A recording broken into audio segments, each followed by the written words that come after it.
On.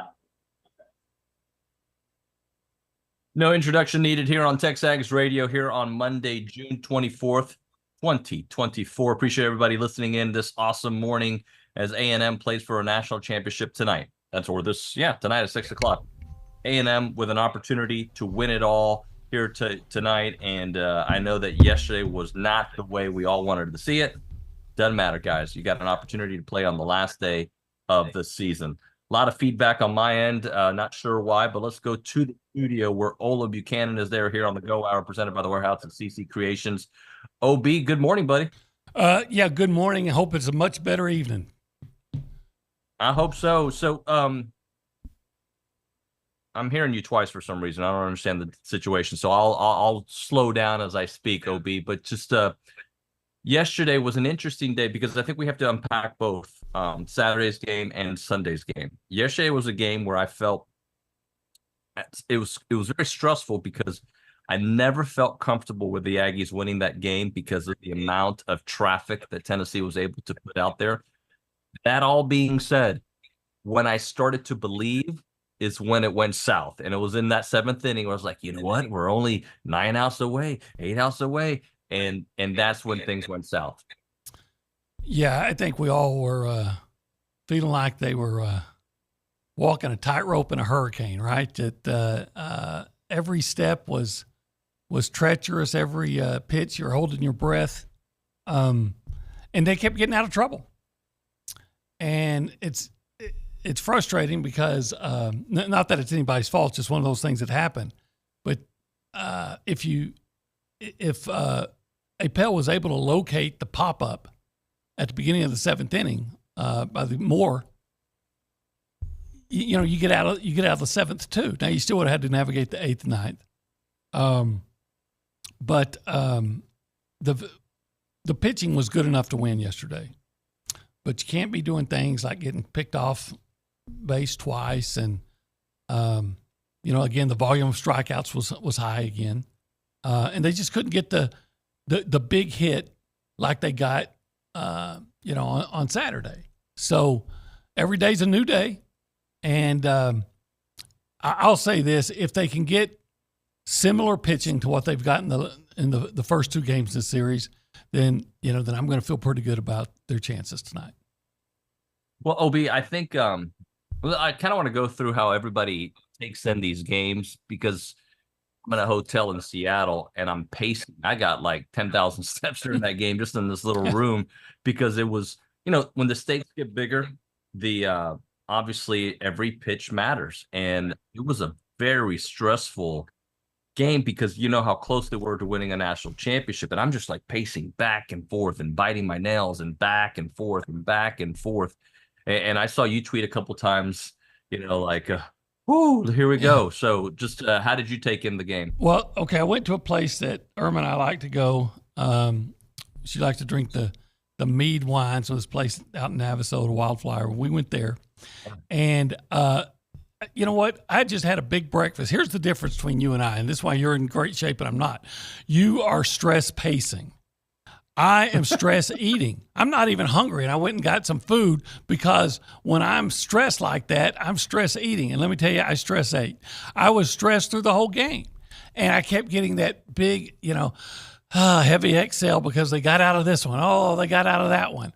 And then I kept thinking, please get some runs. Please get some runs. And it seems like every time they got guys on base, they would do something to there'll be a problem, and they just couldn't get any offense going outside of that Lavalette home run and the second guy to bat. But the pitching made it interesting, that's for sure. And that Tennessee lineup is just so dangerous and so explosive.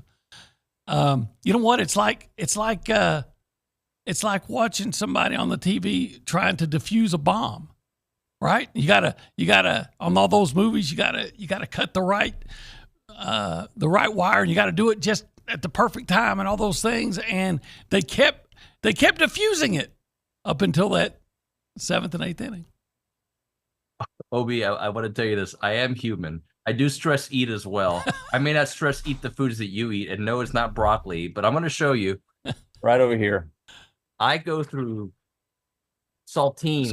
Like it's going out of stock. Like I better eat them all right now before they all go away. I ate 2 sleeves of saltines yesterday. See, I am normal. Okay. Or not. Well, I was eating brisket nachos, and I wasn't even hungry. Something heavy like that. I wasn't even hungry, but it was either that or chew my nails down to my knuckles. I want it so bad, OB, for those players. I want it so bad for this fan base. I want right now Nuño to really be a thing because, like, it's right there. I mean, you don't get it. You are tonight, Nuño. Tonight, Nuño. Tonight, no. I'll change my name for a week. Tonight, Nuño. We can do it. Of course we can. Again, get the pitching you've been getting, and hey, the timely hits, it's not going to be easy. It's not supposed to. It never is for A&M. But you still have a team that can do it. And, this team throughout the season has overcome adversity. I know that's a sports cliche, but it's true. They've battled back. They've been behind. They've done all kinds of crazy things and difficult things because of the intestinal fortitude of this team. And with so much at stake, why am I going to stop believing in them now? Yeah, no, I certainly do believe in them. And look, I know some people were questioning, why didn't you bring in Evan Ostenbeck yesterday? I thought yesterday with a 1-run game, you don't bring him in. If you have the lead, you bring him in. Well, they did at 1-0, but it was in the seventh inning. Good. Yeah, you don't bring Ostenbeck in early like that, especially when you've been getting the guys. You can't expect. Well, I guess you can hope, but quite frankly, Wilson was pitching well. Yeah. Now, had you gotten the lead and it was 3-2, absolutely bring in Ostenbeck. Well, let's kind of go unpack some of the pitching performances because Ryan Brauninger, brilliant. Like, he was fantastic. Evan, brilliant on Saturday. Chris Cortez yesterday his stat line wasn't great, but he was always pitching from behind, walking the leadoff batter. Like, there was traffic in his, but he didn't give up a run in his 4 2/3. Like, and he struck out 7. He was brilliant considering what the output was against one of the best offenses in the entire country. Cortez was Cortez, but it was good Cortez because even good Cortez, sometimes you sweat out some moments.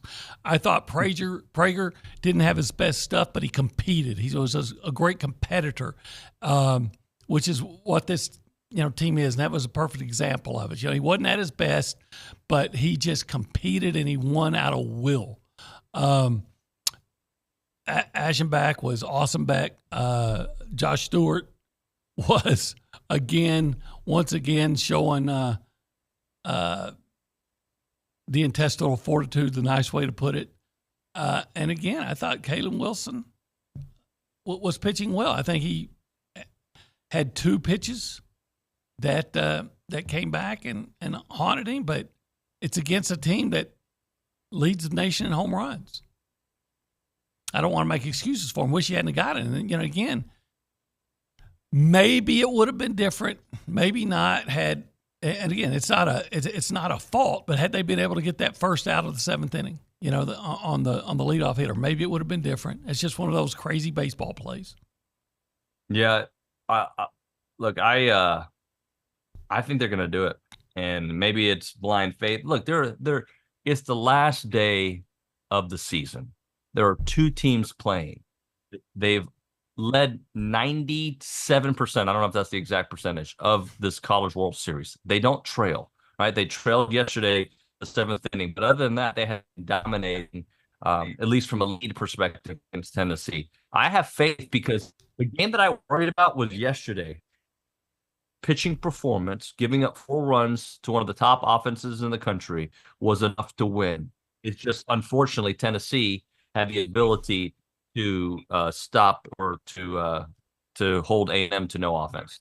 Yeah, and A&M's going to have to, they're going to have to hit some good pitches, and they're going to have to make contact, right? And they're going to have to get guys on and keep them on and not get picked off and do all those. They're going to have to play every play with a sense of urgency, as will Tennessee. So Look, Tennessee was more aggressive yesterday. They got a guy. How often do you see a guy tag up on first and take second base on a fly out to center field that didn't even get to the warning track? And why was he able to do that? Because I thought, A&M got a little bit lax on that play. I think there'll be no lax plays tonight. And, hopefully the Aggies will be at their best at the plate. And hopefully, they'll get pitching that is similar to what they've been getting. And you know what? Tennessee's going to be the same. So, again, it's not supposed to be easy. And I know this. I'm going to go find a place in Northgate to watch the game tonight because if they win, I just want to be in the middle of it. Well, let me jump in there, OB, because I got an opportunity for you, a place that you love to go. Aggies gather at the Angry Elephant, right? Yeah, they do. Okay, well, that'd be check this out. They're going to do 50% off a tab if the Aggies win and you wear Aggie gear tonight when you go to the game. And if you watch it there at the Angry Elephant, and this is kind at of like the the San shirt I'm Antonio wearing College now. Station, Bryan, Magnolia, Little Elm locations. Say that again? Yeah, kind of like the shirt I'm wearing now. So you go like that, okay? You party hard. You have your buffalo wings. You have your little salad. You party, okay? Yeah. Aggies win, and you're wearing that. Greg Jasper's got your back, bro. Okay, I think you got me sold. Plus, if I do get overserved, and for me that would mean 2 drinks, it's a short walk home. Short walk home. You look. How about this? Weren't you there when the Rangers won it all? I was. I think you're making a brilliant point.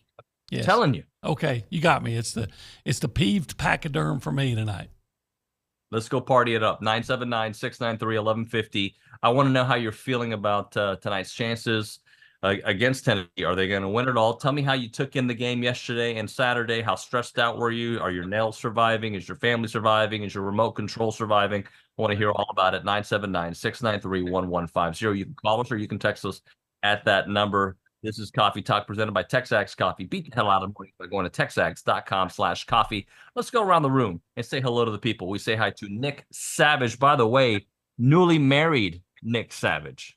Newly married, yep. It's kind of like when I got my Aggie ring.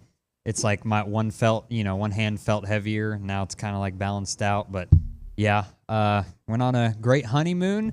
Got to experience all the, Aggie baseball in Omaha.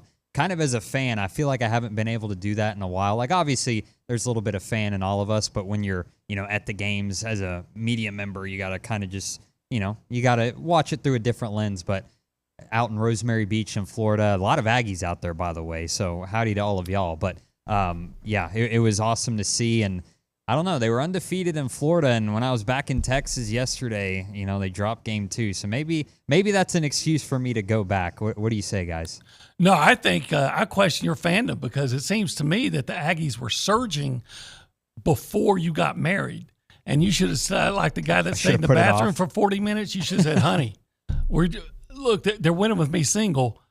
I think that we have to put off the wedding until the College World Series is over, but you did not. So good point. Maybe I'll run that by her tonight. We'll see if we can delay for about 4 hours. Yeah, and then if it works out, then we got to get a lot of wedding presents or something like that. Oh gosh, I hope everybody's happy as Nick is today. Tonight, I hope everybody's as happy as Nick is today. Absolutely. Nick, did you think about work at all while you were gone? Yes. I was, like I said, out on Rosemary Beach. I was tuning in to TexAgs radio and watching Bronny and Richard's, setting the scenes and their breakdowns after the game. So I was still getting my fix. Like I said, I felt like I wasn't working here like I was before. A couple of years ago, just like taking in all the TexAgs content as a fan. I'm like, love it. Love what I'm hearing. Well, I'll say this. If you're watching Brauninger and Zane while on your honeymoon and your wife isn't complaining and she understands, then I will say, I can't remember her name, but I approve. Yeah. I approve. Thank you, Obi. By the way, it looks like we lost a caller on accident. So apologies, whoever called a moment ago. You can call back at 979-693-1150. Let's hear from Michael, though, another caller here on TexAgs Radio. Michael, welcome to the show. Michael, you there? This has been a great start to the show. Michael, one more time. 3, 2, 1. Bye. All right, 979-693-1150. This show is there's a couple things going on. We have some technical difficulties on, I guess, at the studio that we are fixing. We'll have that taken care of at the break. Let's continue going around and going to the Angry Elephant Museum Social Center. Micaiah McDonald is in the house. Talked to her head coach yesterday, Coach G, here in Seattle. Mac, good morning. How are you? Good morning, David. I'm doing good. What's going on in your world? Nothing much. Have on my TexAgs shirt today, so ready to support the baseball team as they look to get a national championship tonight. Hopefully they get it done. Let's try to get some text messages here on the program and start the show off right. Of course, to start off, Trevor in College Station said, "This Aggie baseball team has what a lot of teams don't have. True grit. Regardless of their circumstances, from injuries or pitchers or hitters coming up short, they never give up. Each and every player wants to see their Aggie brothers succeed. This is the most unselfish team I have ever witnessed. Keep it up, Ags. One more win tonight and gig 'em." Yeah, one more to do it. Let's get one more text in there, Micaiah. Of course. Sorry, everyone's texting this morning. A lot of texts this morning. Morning, guys. I was listening to the A&M radio broadcast. It seemed like Tennessee's coaches should have been tossed early on in the game. What are the chances he gets tossed tonight from Gregory in Houston? None. Yeah, no, like I like Tony Vitello. I don't like him in this series, and we'll get into the Christian Moore thing later. But I understand what he's doing there. He's trying to send a message not only to his team but to the umpire, right? And by the way, the home plate umpire, I thought, struggled on both ends. I mean, that strike zone, before the home run, was it the second home run that there was a couple of like strikes that I was like, that should have been an out right there. There were those. There were definitely those. But I'm not going to blame the umpires. I know you're not either. I always thought there was a rule, though, against the I guess it's coming out of the dugout. Is that the rule that you can't question balls and strikes? But that's, I guess you can do it as long as you're in the dugout. I don't know. But they do yap a lot.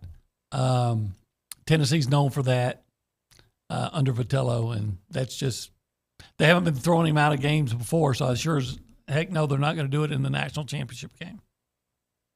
Let's do this, OB. Let's hit a break here. I know Nick needs to reset a couple things there at the office to get us back on track. So if you are in Omaha and you woke up early this morning, you're listening to the show, you're like, man, I don't know what I'm going to do before the game. You're going to go hang out with a bunch of Aggies there in Omaha and hang out with the Association of Students and the 12th Man Foundation, who invite you to the pregame, the last one there in Omaha, DJ's Dugout Sports Bar in downtown Omaha. The event begins 3 hours before each Aggie game and wraps up 30 minutes prior to the first pitch, giving you plenty of time for that 12-minute walk to the stadium. Enjoy good bowl with fellow Aggies and free registration that includes snacks, complimentary drink ticket to the kickoff game day festivities. Make sure you head over to Aggie headquarters in Omaha to get ready to watch Aggie baseball. For more information on the event, register at tx.ag/Omaha HQ. It's the Association of Former Students.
All right, welcome back into TexAgs Radio, presented by David Gardner's Jewelers Rollo Insurance Studio here.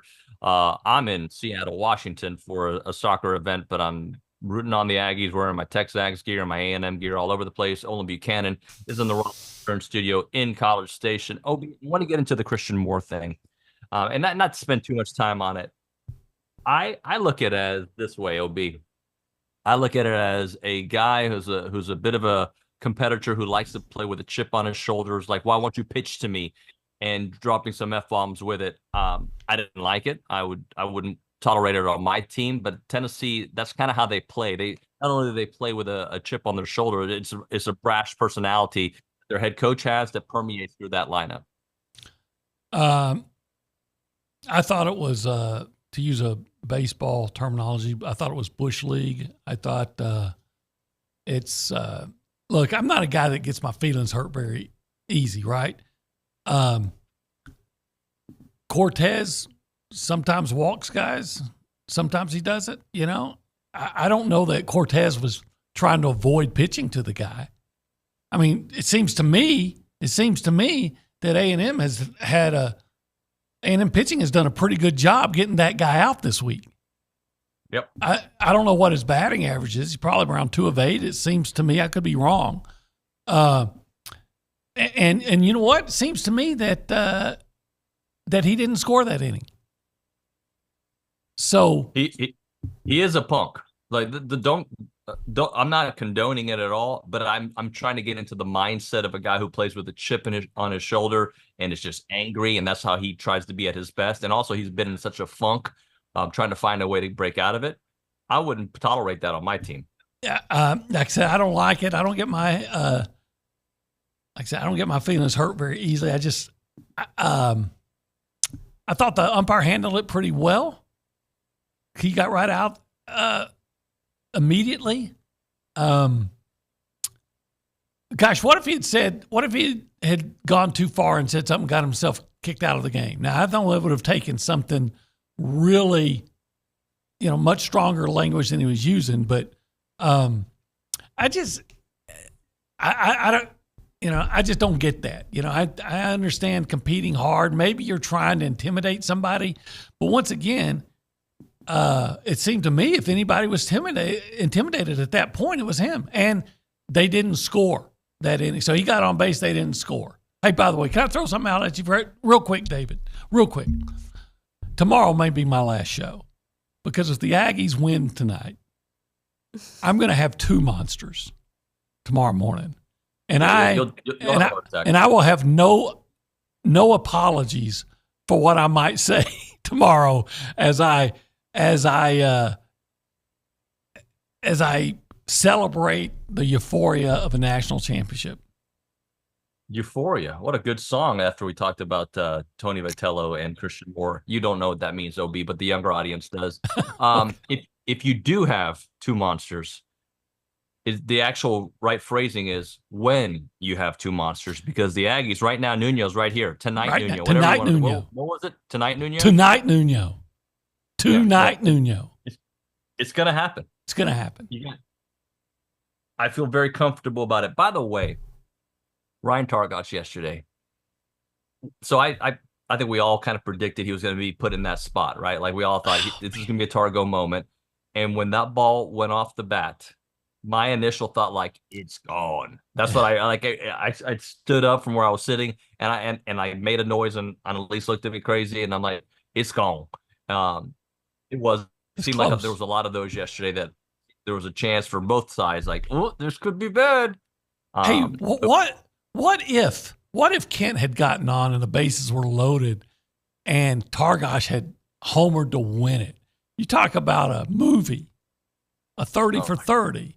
But you know what? Maybe he'll hit one out tonight and win it. Hey, could I just, since this is a radio show, we talk about our feelings that, like you are at times my therapist, I'm your therapist, the audience, we all want to do therapy together. If I could ask for one thing, I don't want, unless we win it, okay? Unless we win it. Yeah. Or when we win it. But I really don't want a tense 9 innings. No. I want a blowout. Yeah. I want a 16-2, 16-0 kind of performance. To me, just like I don't yesterday was a little too stressful for me. Yeah, it's stressful. I don't want to be stress eating. No. At the Angry Elephant. Can you imagine how many buffalo wings I'd go through in a stressful game tonight, especially at half price? So, what do you? How many buffalo wings do you think you've had, like the most in one sitting? Oh, 20. Yeah. In your lifetime? Yeah. Huh. Yeah, I have 20. I've done 50. 50. 50. Yep. I've done 50. In fact, there's when I used to do radio in Houston with Ken Hoffman, who's a food writer, puppy dog writer. He's my guy. He's the Larry David of Houston, and you're the Larry David. You guys would be best friends. You guys could hang out. Well, actually, it might be too much Larry Davidism. Too much. He had me enter a food eating contest, and I finished second in the group of eating buffalo wings. I ate 50 in one sitting. So does that make you the JB Smooth of Texas TexAgs? Right? You know what I find interesting is Leon. Here's what I find interesting about you, and I know you're such a great dad, but you left a great gig in Houston to come to TexAgs so you could watch your alma mater play in huge events and be there for it. And here they are in the College World Series playing for the national championship tonight, and you're in Seattle, Washington with your kids. That says a lot. There was a conversation had. Am I going or am I not? And what's it called? I'd leave here in a second. I already have backup plans to get there if I had to. But you know what? We got a crew that's there. That's doing a great job. Bronny, Zane, Billy, Jamie's out there. Katie's out there. Yeah. It's been Kay's out there. We've got some great coverage going on from Omaha. Absolutely, no doubt about that. I applaud them. Right. And by the way, it's going to be the most special TexAgs.com tonight when they win it, and then tomorrow morning when we do this show again, hopefully celebrating a national championship. It's going to be a double monster day, a double monster morning tomorrow. Dude, like as your friend, colleague, friend, I just want you to be careful, right? Like, a lot of people, they experiment with narcotics. I just don't want you to experiment too much with energy drinks at your age and how much you take in the Aggie moments and affect you. I just want you to be careful. I just want to, you know what? For that national championship, if I had a heart attack, which I may not even make if they win it tonight, I may not make it till tomorrow. But if they do, at least I would go into the great beyond in complete euphoria at a national championship. Euphoria. All right. Right now we're talking. We got plenty of options to go eat in College Station. Okay, right? let's hear about it. How about the Varsity Grill House? You've been there. Oh, yeah, I do. I like it. Check it out. The first line in this script that they sent me: food cravings, hang out with friends. That sounds like a perfect thing for tonight. In OB, you have cravings. You like friends. You got at least 3.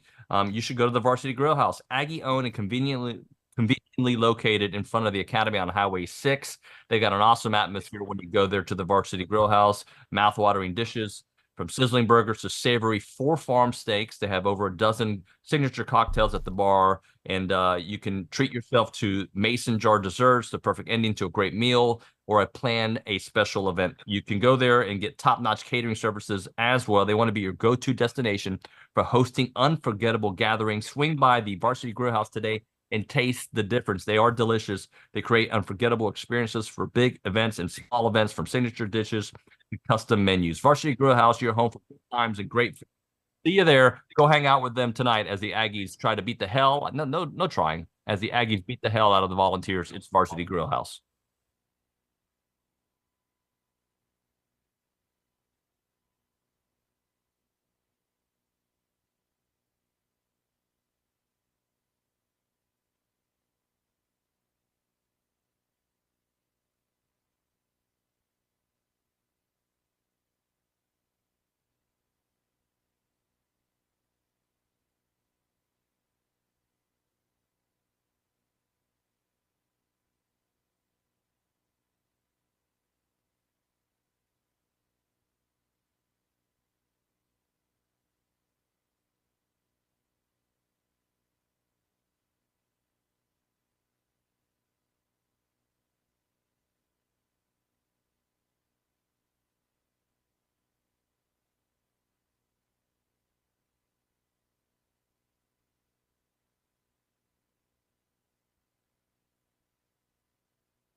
All right, welcome back into TexAgs Radio, presented by David Gardner Jewelers, my Rollo Insurance Studio. Richard Zane's got a Rollo Insurance Studio, and so does Olin Buchanan. As we continue the conversation, we go live to Omaha, where we can find Richard Zane. Richard, we've kind of been all in our emotions here because yesterday was such a roller coaster day from being there, right? So we're watching it on television and having these emotions with our family and kind of walking back and forth.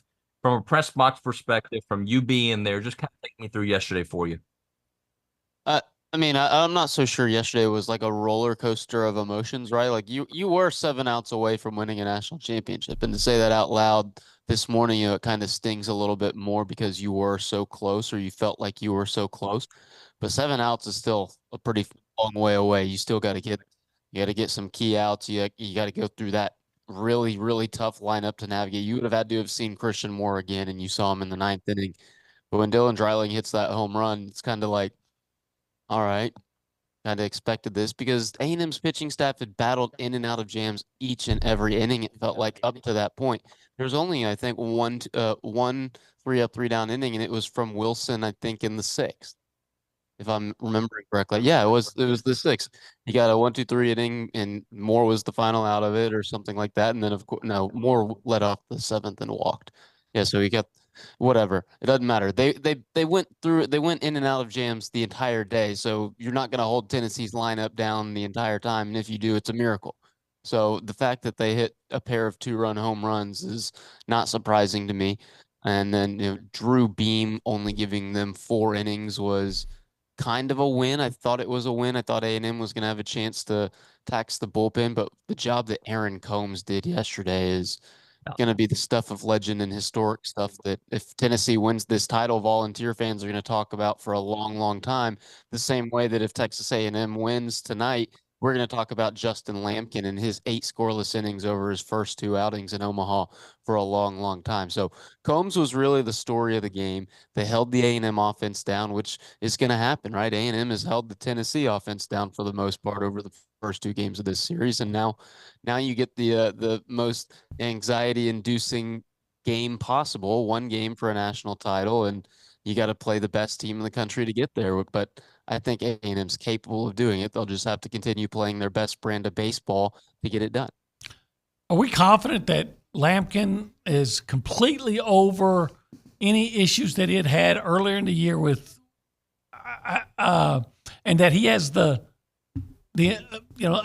intestinal fortitude to well, how did you just describe the game tonight? The intestinal fortitude to get through a game that's the biggest game, quite frankly, in the history of Texas A&M baseball. Yeah, without a doubt, it's the biggest game in Texas A&M history, right? I think yesterday was at that point the biggest game in A&M history, and now tomorrow is, and it's the anxiety and the stress of it has increased 1,000-fold because if you don't win it, you're going to be kicking yourself because you finished 1 game shy of a national title. But as far as confidence in Justin Lampkin, there's the whole Texas A&M saying little joke that if you do it once, that's cool, but if you do it twice, it's a tradition. So twice in Omaha, Justin Lampkin has been not just good, he's been great. I would argue in his start against Florida, his second start against Florida, he wasn't just good, he was great. He was elite in 5 scoreless innings. I caught something on the TV the other day, or yesterday, when I was running around the press box trying to get my final things taken care of before the game started, and it was on ESPN, and they're showing the shot of Drew Beam coming in from the Tennessee bullpen, and they're showing his stats from previous in Omaha, like in his 2 starts, he's got like a sub-2, maybe a 1.39 ERA. I'm like, that's impressive. But in the back of my mind, I'm like, oh man, A&M, he must be due for a tough outing, right? And of course, Chase Levelett hits that first home run. But then Drew Beam settles in and is Drew Beam and keeps that ERA around where it was. So Justin Lampkin's stats when he walks in from the bullpen today, it's going to read 0.00 ERA, and maybe there's a volunteer guy, maybe the guy who's covering the Tennessee Volunteers for 10vols.com is going to look at that stat and think, oh, he must be due for a tough outing, and he'll go and shove again. It's going to be all hands on deck, right? Justin Lampkin's going to have a short leash. Everybody who comes in is going to have a short leash, but I mean, he's looked really, really good in Omaha so far. So Why not? Why? I don't see any use in being pessimistic and negative on each individual player coming into the game, especially when they perform so well the last couple times we've seen them. I think it's A&M 10 runs to Tennessee's 9 in the 2 games, and pretty much 80% of this College World Series final A&M has led, right? So it's No, just it hadn't just been like 80%, man. They did not trail for a single pitch until that Dreiling home run in the 7th inning. That's incredible. They were 3 outs away from being the first teams, or sorry, not 3. They were 7 outs away from being the first team since 2013 to go 10-0 through the NCAA postseason. That's so what they were doing, what they were so close to doing is so hard to do. And of course, it caught up with them because you're playing the #1 team in the country. So, yeah, it's been an impressive run to get here, and now you just need one more impressive day to reach the mountaintop. Richard, it was a disappointing day yesterday at the plate. So beyond hoping that the Tennessee pitchers struggle, what can A&M do to be better offensively tonight? I mean, they got to stick to the game plan, right? And that's so cliche, but it's gotten them here, right, Olin? I know yesterday they only scored 1 run, but they strung together a few hits. And keep in mind that they've been facing some really good pitchers, and Aaron Combs had perhaps the best day of his career yesterday. Drew Beam is Tennessee's ace for a reason. How he lined up to pitch game 2 over game 1 when A&M threw Prager in game 1, I don't know. I don't truly follow the Volunteers very closely, and they were on bracket 1, so I didn't have to deal with them until this weekend anyways. But they had their ace going in game 2, so you knew it was going to be an uphill battle. The fact that Combs came in and was elite, that's baseball, right? It happens. And then what you saw in the 9th inning, where A&M was able to string a couple hits together and force Tennessee to bring in their closer and really threaten to make it closer, if not tie the game. I know if Ryan Targach's fly ball in the 9th that ended up being the 27th out and final out of the game had a few more feet of carry, we're talking about the greatest story of all time in Texas A&M history. But I don't know if there's anything they need to do differently, right? I don't think that anything was too alarming. They just ran into a good couple pitchers on the wrong day and they lost the game. That could very well happen again today, and that would be the story of the game. I don't think it's anything that Texas A&M did to shoot themselves in the foot or really cause that loss. It just sometimes you get beat, and they got beaten for 9 innings yesterday. Richard, yesterday was the game that I worried about pitching more than any other game. And it was because the unknowns, right? Like, which Chris Cortez are we going to get? Who's going to start the game? Who else is available? Like that, I had all these questions. Pitching for A&M has been the story, even in the games that we doubt. Like, it's been the story. The offense yesterday was the issue. Yeah, and then the pitching's been really, really good. I know Max Wiener's gotten a ton of FaceTime, whether he's buying a hamburger on the concourse or actually helping the guys, combine for a shutout in the Men's College World Series. Coming into the championship series, they'd given up 3 runs in 27 innings. Really, really impressive stuff there. And then you're facing the best offense in the country. No offense to Georgia, and of course, no offense to our own Aggies, but you've held them down for 9 runs over 2 games. That's pretty impressive, and you're 1-1 with them. So, yeah, I mean, the offense hasn't been clicking at all cylinders. We know that. We've kind of expected that since Braden went down a couple weeks ago against Oregon. But think about what they can do, right? They scored 9 runs on Tennessee's pitching staff the other day. They're capable of doing that again tonight. Richard, let me jump in here because this came in from Bosis. He goes, "Morning, guys. For Richard, can Ryan and Evan pitch tonight if they need them?" And the answer is for sure yes on Evan if they're in an opportunity to use him. And Big Prager, they actually for an inning. The answer to that question, as it relates to Aschenbeck, is yes, 100%. He got up and threw a little bit, but never got hot. You're worried about him getting any work in the bullpen during yesterday's loss. Don't be. Evan Aschenbeck is one of the guys on this pitching staff in this, in this A&M bullpen that has been kind of notorious for taking a little bit longer to get loose and stretched out than other guys who can get hot in a hurry. So he's available and he's fresh. He's as fresh as he can be through 3 innings in game 1, 2 2/3 rather. But I mean, if you've got to give the ball to Evan Ashenbeck with a chance to win the College World Series, you absolutely do it. If you find yourself in a high leverage situation in the fourth or the fifth inning and you want to go to your best guy to keep the game close or keep a 1 or 2 run lead, I think you do it then. I don't think you hold anything for later in the game. And as far as Ryan Prager goes, I mean, this is game 3 of the Men's College World Series final. This is game 7 of the World Series. This is the biggest stage. Each and every person on this Texas A&M pitching staff that is not named Chris Cortez is going to be available tonight. Period. You don't need to ask that question anymore. It's a good question, but that's the answer. If you have to throw somebody, if you got to use a bullet, you do it because you want to win a national championship. Think back to last year when LSU won the national title. Paul Skeens started game 1, and in about the 7th inning, he took his walk out to the bullpen. He never came into the game, but he was ready if they needed him. If Ryan Prager has to walk out to the A&M bullpen at any point during tonight's game, I won't be surprised in the slightest. If you think Ryan Prager can get you an inning or 2 to help you get to the promised land, you don't hesitate. You fire that bullet. Richard, great stuff, man. Thanks for your hard work there. We'll catch up with you hopefully on the drive, maybe not in the hotel or the Airbnb tomorrow, leaving Omaha. Thanks, buddy. No, we're leaving tomorrow at like 5:30 in the morning, win or lose, David. So you'll have to call us from the road, and then Wednesday morning I'll be back in the office finally. So Looking forward to it, brother. Thanks for your hard work. we'll talk to y'all later. Later.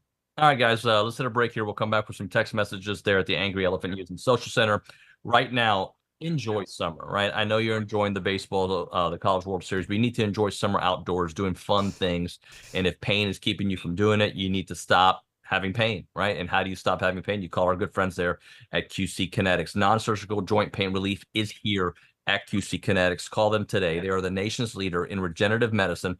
I'm talking about lasting joint pain with no surgery, no drugs, no downtime. They use advanced treatments that harness your body's own ability to restore and repair that damaged joint tissue. So you can go walk, you can run, you can hike, you can play golf, you can move again, you can jump rope, you can do it all. You can even have a monster drink, run around town, and not even get yourself hurt. You can walk again. QC Kinetics is under the leadership of former orthopedic surgeon Dr. Mitchell Scheinkup, who's a true pioneer in regenerative medicine. And their advanced protocols have enabled tens of thousands of patients to reclaim their mobility. So stop putting it off. Take action now and live your best life once again. All you got to do is call QC Kinetics right for a free consultation. That number, 979-452-6000. QC Kinetics, 979-452-6000. That's 979-452-6000.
All right, welcome back into TexAgs Radio, presented by David Gardner's Jewelers Rollo Insurance Studio. Appreciate everybody listening in. OB, I'm going to ask you this question, and then I'm going to open it up to the audience, okay?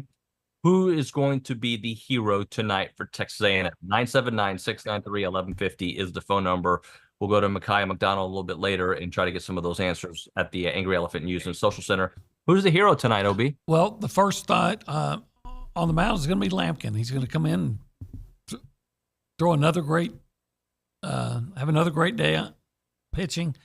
And, why not Caden Kent? I mean, the guy's been so good in the playoffs, why not just finish it off? Okay, Kent. And then Justin Lampkin. Let's go to the Angry Elephant News and Social Center and try to read some text messages before we hit a break. Mac, what do you got for us? Both from Katie said, so do we have an advantage in pitching tonight compared to Tennessee 1? I would say it's semi-even, OB. What do you think? I would agree. You probably both. I have to admit, I don't know a lot about Tennessee's pitching staff, but it seems like they've.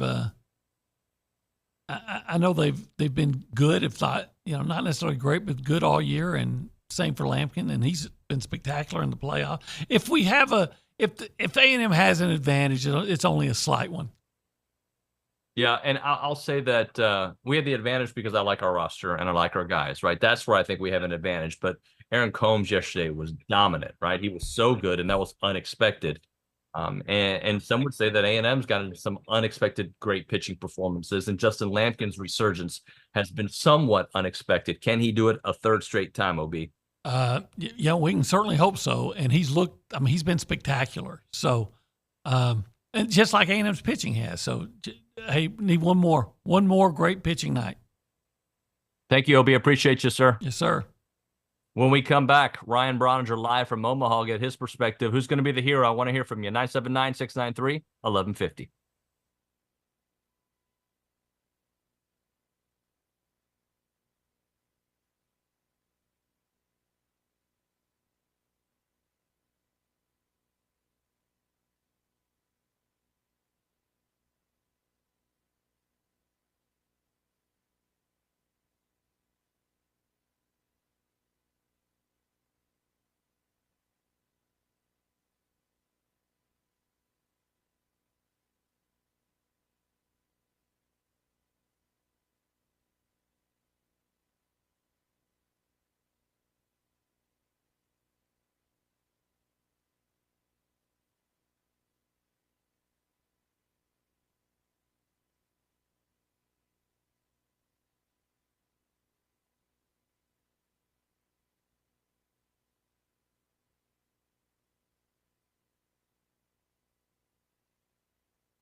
All right, welcome back into TexAgs Radio here on a national championship final Monday. Welcome into the program. It's brought to you by David Gardner's Jewelers. If you're celebrating big anniversaries and that calls for a big celebration, what better way to commemorate for another year together than a timeless piece of jewelry design exclusively for one that you love? From selecting gemstones to engraving special messages, and every detail is a reflection of a personal touch.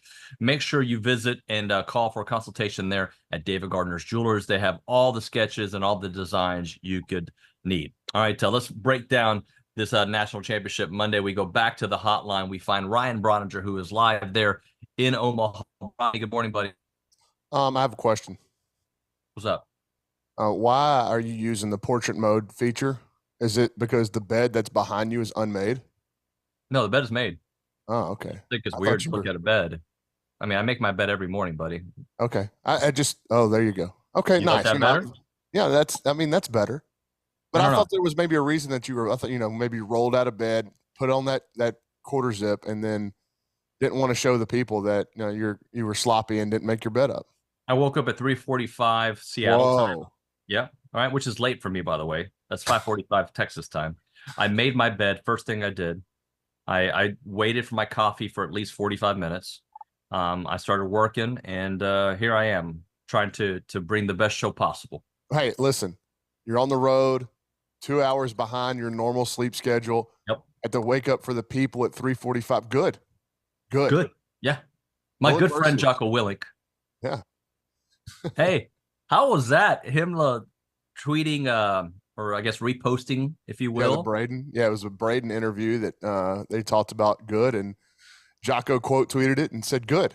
But yeah, this whole thing has been crazy, man. And like, how cool has it been for the program and these kids to get this national spotlight shined on them like this for the course of 3 days? And I've loved some of the content pieces that ESPN has put together. And yeah, it's super cool to get to know these kids throughout the season. And it wasn't that long ago where I'm covering them in a midweek game against Prairie View A&M or Air Force, and it's like, you get to know those guys in those games and the personal relationships, and now the country, the college baseball world gets to know them a little bit more too. And so this has been a great week, a great couple of weeks for the kids, but also for Texas A&M baseball and Texas A&M athletics. And yeah, it comes to an end today. No matter what happens on the field, this is it. And I wrote last night that if I had told you on that season opening game against McNeese, if we sat there in Bluebell Park and I said, hey, you're going to play on the last day of the season, the last day, would you have taken it? Yeah. And would you have believed it? Yeah. Yeah, I would have believed it. But it does it still. When you get to this point, you still want to win it, man. Like you're on the precipice of legendary things here, and to me, this is already legendary. Like what this team has done. They've completely changed the trajectory once again of the baseball program. It started in 2022, and this team has kind of continued and moved even past that. I think it has changed the outlook for Texas A&M athletics. Honestly, if you want me to be very frank with you, this is showing people that it can be done on that campus. And I'm not saying like there was ever any coach that didn't think it could be done, but in the big three sports, like A&M can get here, man, and they can do it in football, they can do it in basketball. They can especially do it in baseball. They can do it in softball. We've seen them do it in tennis. Seen them do it in golf. Like this athletic program can be amongst the nation's premier in every sport. And I think Jim Schlossnagel's group leading the line for the big three major men's sports is giving everybody in that athletic department, like, not just hope, but like, all right, like the rising tide raises all ships. And so I think this could permeate the entire athletic department if you're asking me. But still, you get to the final day and you want to win it, man. As cool as this has been, and I think I've been at peace with what happened since A&M got here, especially because of the injuries. I'm like, hey, them not being at full strength is going to make this run in Omaha even tougher than it already was. To beat Tennessee 2 out of 3 without Shane Sadeo and Braden Montgomery and not a full strength Jace Lavalette, man, it was going to be just a massive mountain to climb. But you've gotten there, man, and you can see the top of the mountain. And you got to take the final few steps to get there. So I've been at peace with whatever happens, but it doesn't mean that you're okay with losing it, right? With all the glory right there to be had. Ronnie, two things can be true. The fact that giving up 4 runs was a low enough number to beat Tennessee, but obviously scoring 1 run was never going to beat Tennessee. In my opinion, even though you were 9 outs away, you had to get more runs. Yeah, and it felt like you were holding on for dear life throughout the majority of that game. And it's a credit to Chris Cortez, but it also speaks to like when he doesn't have his best stuff, and he was behind in counts a lot yesterday. Like ball 1, ball 2, leadoff men were on the entire day, it felt like. And the Aggies kept pitching out of jams, but against an offense like Tennessee's, as you said, like the dam was going to break. Like you couldn't keep doing it. And Tennessee got the big swings late. A&M didn't. I thought over the course of the game, though, that was a fair reflection of what we saw take place on the field. That 4-1 win by Tennessee was a fair result. I thought Tennessee was the better team yesterday. I thought A&M was the better team on Saturday. And that's why we're split here. And these are the 2 best teams in college baseball. And just like every other big-time SEC weekend, these things come down to Sunday or Game 3. And you got a rubber match no different than you would in the middle of April. Now you've got it in the late parts of June for a national championship. But it's still an SEC series against the 2 top teams in the league. So it doesn't surprise me one bit that this thing has gone to 3. And I actually thought going into the game yesterday that Tennessee had a massive advantage because of what A&M's pitching was going to look like. You got 1 inning out of Zane Badmiev. He can come back. But then Chris not being just sharp and efficient, right? It really kind of limited. Somebody was going to have to get those outs in the 6th, 7th, 8th inning, right? Because you weren't going to go to Aschenbeck until probably the 8th, but maybe not even the 9th. So somebody had to get 4 or 5 outs. And, Caden Wilson, I thought he pitched okay. He made 2 mistakes, and Tennessee didn't miss him. So, it's unfortunate for him. I'm not upset with him at all. I think, again, that was a fair I thought Tennessee had earned that win. I thought Tennessee had probably done enough offensively to score throughout the course of the game, and they just never got the big hit, and then they got one in the 7th and the 8th inning. So, somebody was going to have to go out there between Cortez and Aschenbeck and try to get outs. And you can argue, who it should have been, but somebody was going to be in that spot, and it was Caden Wilson's name that got called, and I thought he competed in the strike zone, got a massive double play to get out of an inning, and then just made 2 mistakes, and Tennessee didn't miss, and they punished him. And so that was the story of the game. But I still think, like you said, if you'd have told me going into yesterday that A&M was going to give up 4 runs, I'd have taken it. I mean, man, 4 runs, I think A&M can win a national championship today. Unfortunately, on the other side, I thought Tennessee pitched extremely well. Like, I thought it had way more to do with what Tennessee did from the pitcher's mound than it did with what A&M was doing in the batter's box. So, again, these weekends, they come down to who's going to execute, who's going to make more plays, and that's sometimes it takes a little luck. And A&M may need a huge break today to either stay in the game or win the game, but I would expect this one to be a dogfight, just like the first 2 were. Bronny, do you think yesterday that was base running errors or just incredible pickoff moves? Well, I think, you're about to say both are errors when you get picked off, especially getting back picked from the catcher. But they were both really well executed. I mean, Drew Beam's pickoff move was one of the best ones we've seen from righties all year. And he got Caden. I didn't think there was enough to overturn that call based off the looks we were getting on the booth. But it happens. A&M they weren't clean all day. Like in no phase of the game that I thought A&M was as good as they could be. You get picked off twice. I mentioned just being behind in counts all day. Leadoff men were getting on. You couldn't get leadoff men on. And then Ali had an error and just uncharacteristic error. And I didn't really love his body language yesterday. And, he came up in the 9th inning and got jammed. And I don't know. Ali is poised for a big day today, I think, because, he's been so sensational all year that I think a bounce back performance is due from him.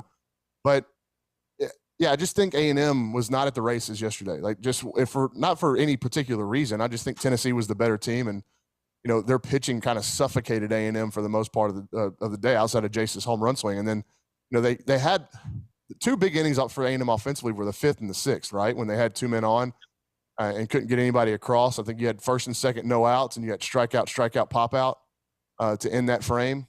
And that who knows, that could have been the turning point. If you get a couple of hits there, Who knows what that thing looks like down the stretch? And maybe you do go to Oshtenbeck right after Cortez, and you just try to win a national championship with your horse on the mound. But the Aggies couldn't get it done. Again, I thought Aaron Combs, the reliever for Tennessee, was awesome. He was really good, and good pitching beats good hitting, and that'll be the truth for today. Brian, one of the issues, and it's not an issue, but one of the things that I wish we didn't have was the back-to-back days of games, because it doesn't allow you to really focus on some of the greatness that happened in game one. But so we'll work our way back to there at some point here throughout the show. But I did want to ask you about the bats at the end of game two, because you were a little, what's the word? Maybe opportunistic. You saw some good at bats. Yeah, I thought the bats got better, and in the ninth, it paid off with a couple of hits, and I had a chance to tie the game. And how cool would that have been if Ryan Targach that ball goes out, and the pitch before he hit 115 miles an hour, like 420 feet foul. And the next pitch, he just does miss the barrel, and it hits it. I don't know, it was probably 375, 380 where he hit it. He hit 375, 368 feet. So just missed it. And but yeah, I thought the overall quality of the bats, the quality of the contact late was good. And if you're looking for silver linings, which is what you have to do and be optimistic in the game of baseball, it can't always be about production. It's got to be like small victories. Sometimes it's just get yourself feeling good and feeling better about what you're doing at the dish. And I thought the Aggies can take something from the end of yesterday's game for sure. Yeah, no doubt about that. Let's talk Chris Cortez for a moment, because I thought, like, even though he didn't have his best stuff, and unfortunately he had to pitch, he had so many pitches that he had to work through, which didn't allow him to stay long. Considering all that, giving up 0 runs, I mean, it's brilliant performance. Yeah, it speaks to just how good his stuff is, right? I mean, he had very little command early. I think his first, and we were tracking it in the booth, I think it was something like, of his first 46 pitches, they were split evenly between balls and strikes. And, so Chris was grinding through it. He didn't have his best feel for the ball. He didn't have his best command, and he's facing the best lineup in the country. Tennessee's hit over 180 home runs as a team. A&M's a fantastic offensive club. They've hit 140. Tennessee's hit 40-plus more than A&M has. And so this is not an easy lineup to navigate or manage. And Chris, especially with not his best stuff, still was able to do it. Like, that's just speaks volumes to the actual pitch arsenal and what he's got now in his bag from, the tutelage under Max Wiener and his ability to go apply it. And he's got real out pitches now. And if he falls behind in counts, it's not a killer for his outings anymore, because he's able to reset himself and get back into the strike zone. So it's a huge credit to, the stuff, but it also his mentality and his maturity this year as well. And I think, look, we've seen Chris Cortez throw his last pitch in an A&M uniform. We've seen Ryan Brauninger highly likely throw his last pitch in an A&M uniform. I would imagine he would be up today if they absolutely needed him. Maybe if it went extras, or maybe there's a matchup late, they can get him a hitter or two. I'd bet on Ryan Brauninger not pitching today. But if that's true, if Ryan Prager's done at A&M and Chris Cortez is done at A&M, which I think both of them are, then, what a fantastic way to go out. Both of those guys left it all on the field. They pitched with a tremendous amount of heart, guts, and courage the entirety of the season. Those two, along with Evan Oshtenbeck, were the leaders of the biggest turnaround of any position on Texas A&M's campus in any athletic program, bar none, no question. Those three guys took the ball, took the mantle, and said, we're changing this. And so often throughout the course of the year, how many times do we say, man, Ryan Prager's such a tone setter for the pitching staff? It felt like it was every week, man. And he did it here in Omaha with a legendary performance against Kentucky. And he backed it up with another just gritty guts performance against Tennessee, and gave his team, through various points of the season, chances to win SEC series, SEC games, but also now he's given them a chance to win a national championship, both Prager and Cortez, just because of their dependability, their reliability, their transformation as pitchers under Max Wiener, like the whole thing. And you have to, if you're an Aggie baseball fan or an Aggie in general, you tip your hat to those two guys. It's just been a sensational campaign. They're both going to get paid money to throw a baseball for a long time, and I hope that we're watching them pitch on TV for many years to come. Let's go back to Lampkin.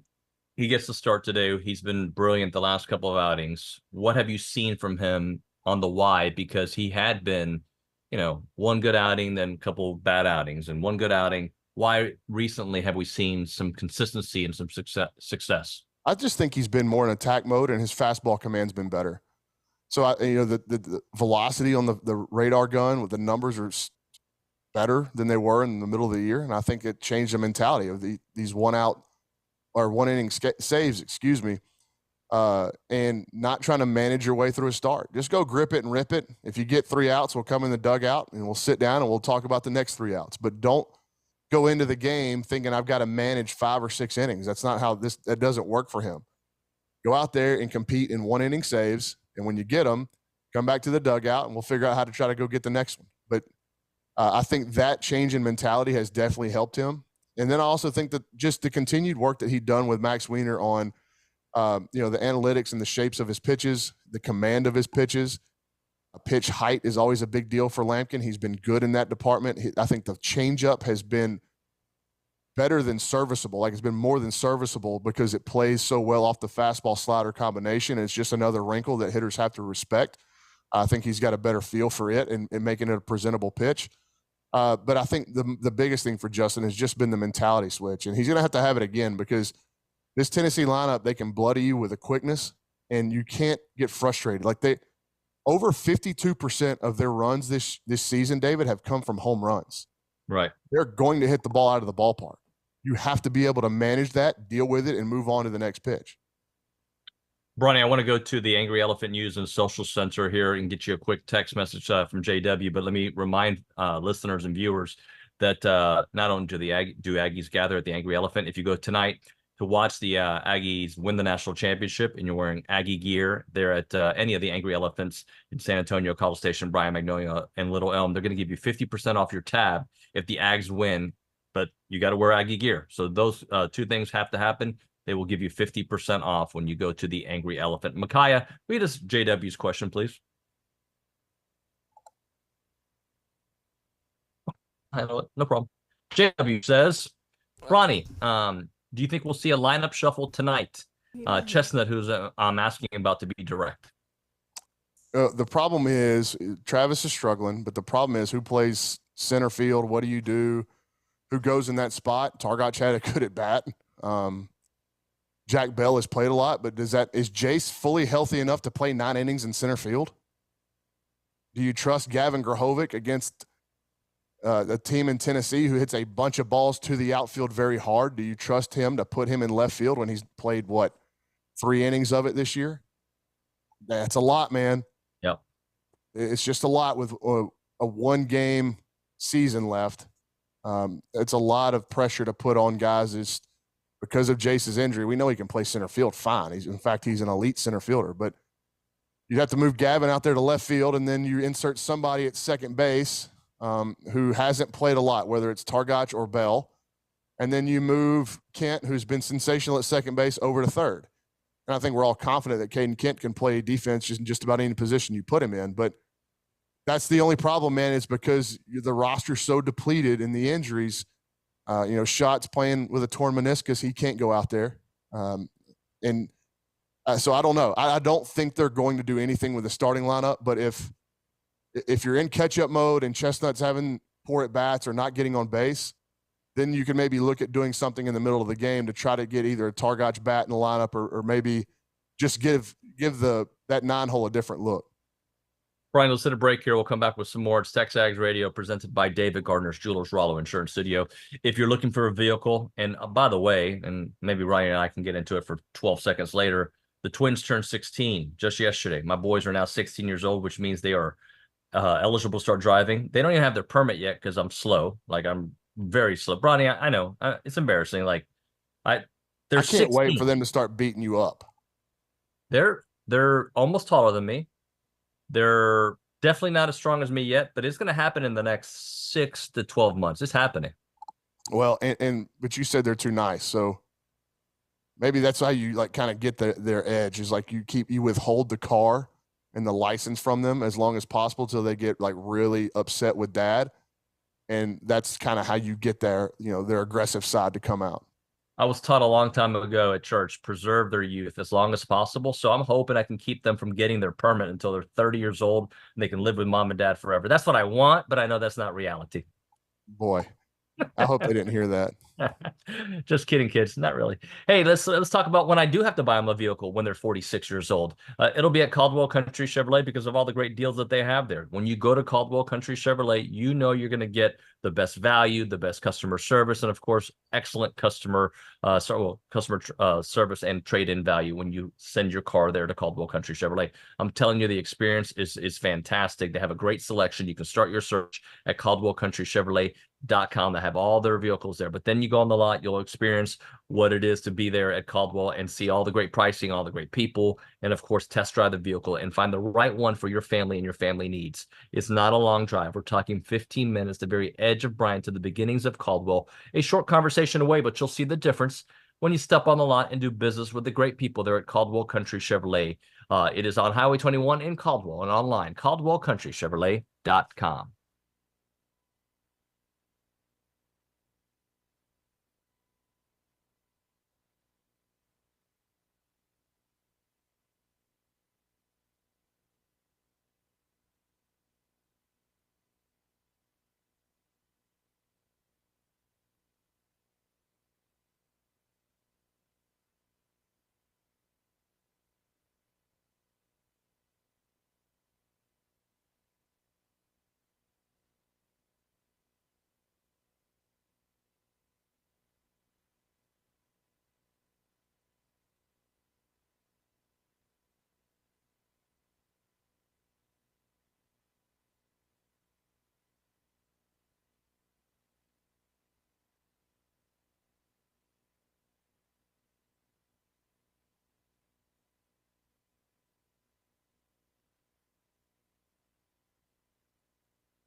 All right, welcome back into TexAgs Radio, presented by David Gardner's Jewelers, Rollo Insurance Studio. Let's go back to Omaha, where Ryan Brauninger, is live there. Bronny, let's talk about. Hey, why are you in Seattle? Because Annalise is an overachiever. She's in the national championships for soccer, ECNL. It's kind of a big deal. I don't know. Your girls have had a big summer on the pitch, huh? Yeah, I'm poor. I'm poor now. Yes. Well, yeah. I mean, it's not poor. You're living. You're rich in life memories and life experiences. 1,000%. I love it. I love that I have a job where, I was ready to go to Omaha. We had a discussion about maybe setting the show there, but I'm so blessed to be able to be around my kids and follow my teams and hopefully to a national championship tonight. Which, I mean, Bronny, like, I know a lot of people are in their emotions, and I've been in not emotions, but I was a little down about yesterday because it was so close. Why? I mean, I know you want to win. I get that. Like, you want to win. I understand that. But, like, with this team, haven't they earned a massive benefit of the doubt? And, like, 1,000%. I agree with you. But, like, I guess you didn't hear the earlier part of the show. It's like, because I didn't really start believing the championship until the 7th inning, right? Like, when I say that, it's not that I didn't think we were going to win it, but it started becoming a reality. Holy smokes, we're 9 outs away, right? And unfortunately, when I started believing we're 9 outs away, as opposed to like living through each pitch, I started looking ahead like, oh, dude, we can do this. If we can get to the 8th inning, maybe Evan can come in, yada, yada. That's how it worked. So I think there was a crash landing. And that game, as the stakes get higher, Bronny, you know this better than anybody. As the stakes get higher, each pitch matters so much more. The fall hurts a lot more. But again, what I asked, the fact that they're in this position to win a national championship here in 12 hours, like, a little bit more than 12 hours. Heck yeah, this is what we do this for. This is why we're fans. This is why we love college baseball. Yeah, I guess it just doesn't register like the enormity of each pitch to me in this situation, because that's the way I view baseball, whether I'm coaching a summer league game, a 10-year-old game, or watching A&M play an SEC series in the regular season. It's like, that's the way that I view baseball. And so, yeah, this is normal for me. This has been somebody crawling behind you. Yeah, Annalise is trying to get something.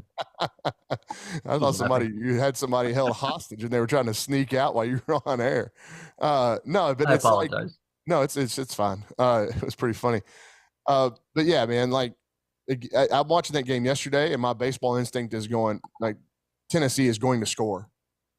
Just the way I was from about the 4th inning on, I'm like, you're going to need more runs. You better find a way to get some more runs. And so it was less about what A&M was doing on the defensive side. Even though they were getting those zeros, I'm going, okay, the dam's about to burst here. What is the A&M scoreline going to look like when it does? And it remained at 1, and then Tennessee got obviously those 2 big swings. And but I didn't think 1 run was going to be enough to stick. I didn't like. If you would have won a national championship by beating Tennessee 1-0, that Tennessee team, they'd talk about that game. They still will. They'll talk about this club forever. But that would have just been the ultimate cherry on top of Max Wiener's season as his first season as pitching coach. And yeah, so for me, like, there wasn't a lot of emotional ups and downs yesterday, because watching as much baseball as I have and intaking baseball the way I do, I just felt like Tennessee was poised to win that one if A&M couldn't get the offense going and couldn't get that one big swing. And again, I'm not down. I'm not saying that there's anything wrong with A&M not being able to do that. I thought the way Tennessee pitched was the story yesterday, not the way A&M swung the bat. Yeah. So I'm sure this is a question you won't want to answer, but I'll ask anyway. Does any pitching staff have the advantage tonight? Yeah, I would think that it's hard, because are you talking about who would have an advantage over the course of the season, which Tennessee would be in a better spot there on the mound, because Xander Sechrist has been just way more consistent than Justin Lampkin over the course of the year. But with the way Lampkin's throwing, in Omaha, does that negate any kind of starting pitching advantage that you would give to Tennessee? I think it might. Like, the way Lampkin's pitched lately has been sensational, but he'll hand the ball to somebody. I don't know who it's going to be. And then that somebody will probably hand it to Evan Aschenbeck. Or if it's Justin Lampkin handing it to Evan Aschenbeck, A&M could be in a great spot. From the Tennessee side, they're going to have everybody available. Like, Seacrest will start. Chris Stamos didn't throw much the other day as their opener in game one, so he could come back. Nate Snead, their closer, was good last night. And Kirby Connell has thrown in every one of their postseason games. He's available.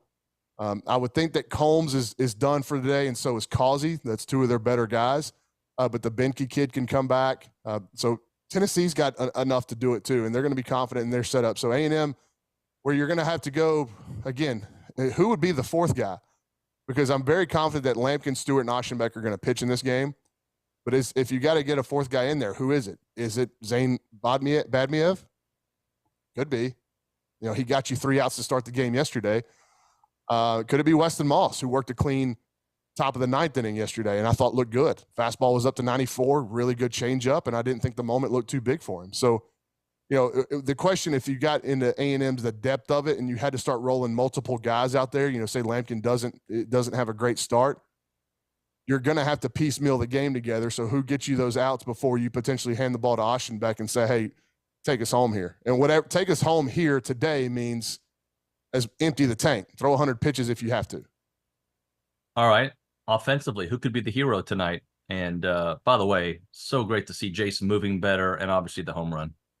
Yeah, the team can be the hero. I don't think that one person, like it can't be Caden Kent. Sure, he's put on the cape a lot.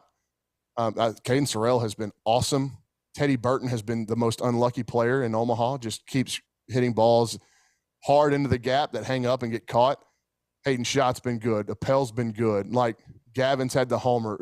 But it's not going to be, to me, if you're going to win today, just like it's been for the postseason, it's going to be the team. So I'm not going to pick an X factor. I'm going to pick the team, and I'm going to pick this team to play a brand of baseball that we've seen them play all year, because they're loose, they're relaxed, but they're not lackadaisical. Like the best version of this A&M team wins the national championship tonight. That's my opinion, but it's the A&M team. It's not Jace Lavalette hitting 2 more homers or Jackson Appel getting 4 hits. It's the team. And I think they're going to have to be all connected and all playing together. They're going to have to be really good at swinging at strikes and taking balls. All the things that they did to get them here, I think they've got to be excellent at tonight. Bronny, hopefully we will talk to you on the phone tomorrow on your way back after a national championship. Obviously, we'll be watching the post-game wrap tonight on TexAgs.com afterwards. Thanks very much for your hard work in Omaha, buddy. All right, we got to start cleaning this house. It's a pigsty. Clean it, man. Talk to you soon, all right? See ya. Ryan Brauninger live in Omaha. We'll hit a break here. We'll come back with Scott Livingstone, part of the 30 home run club. Yeah, he's part of it. So is Jace Lavalette. We'll talk about that and much, much more. Right now that we're talking Heritage Films, that is Chance McClain's company. Imagine having Chance, had you set this up in advance. You could set it up for next year. You could set it up for football season.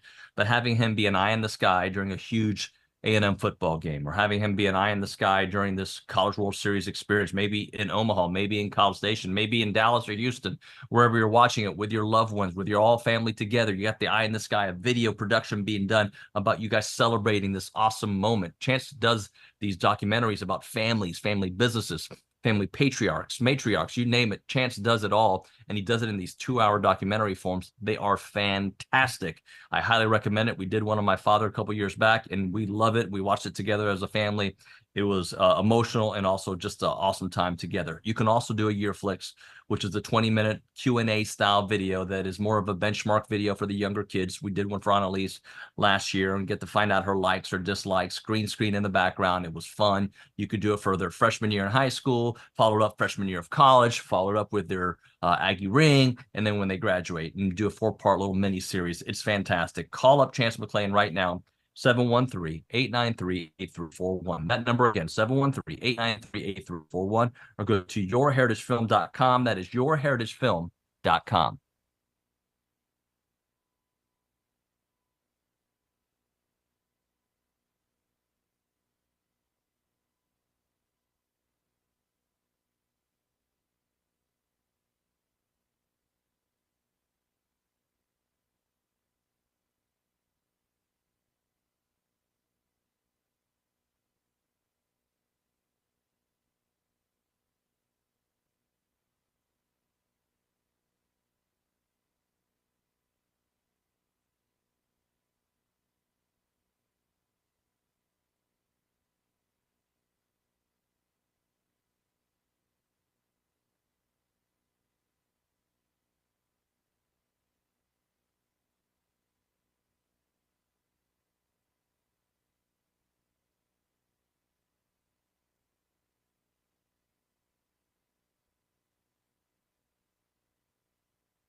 All right, welcome back into TexAgs Radio. We are presented by David Gardner's Jewelers, Rollo Insurance Studio. We're gonna get Billy on actually in this segment here in the next few minutes, so we'll see if we can get Billy.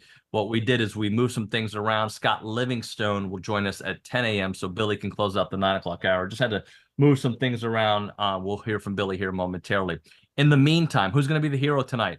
I know a bunch of you have been sending text messages. You might even have a chance to call in the show and get on, get your thoughts. Who's going to win it for Texas A&M?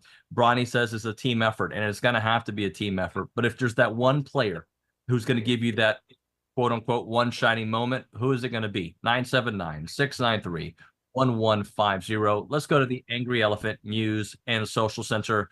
Micaiah McDonald is standing by there with some text messages to get into. Kaya, take it away. We have Jackson Appel could be the hero tonight. How do you feel about that, Nuño? Sure. Who said that? Tell me, is it a 979? Yeah, it was 979, but it was just a number from Louisiana. Okay. I could see, sure. Look, there isn't a name that is going to surprise me, right? There's not a name that's going to surprise me that could be the MVP of this game or who could be the hero. I do agree with Bronny, though, and I think it is going to be a collective effort. What are some other names that are popping up? Walker in Houston thinks that hero is Travis Chestnut tonight. I see a massive play in the outfield with his speed. He's struggling at the plate, but it wouldn't shock me. Travis Chestnut, I don't want to say I'd be shocked. I'm not expecting him to be the hero of tonight. I don't think that'll be the case, but it could be the case. No doubt about that. All right, we're going to go to the hotline. Billy Liucci is with us to break it all down. Billy, good morning, buddy.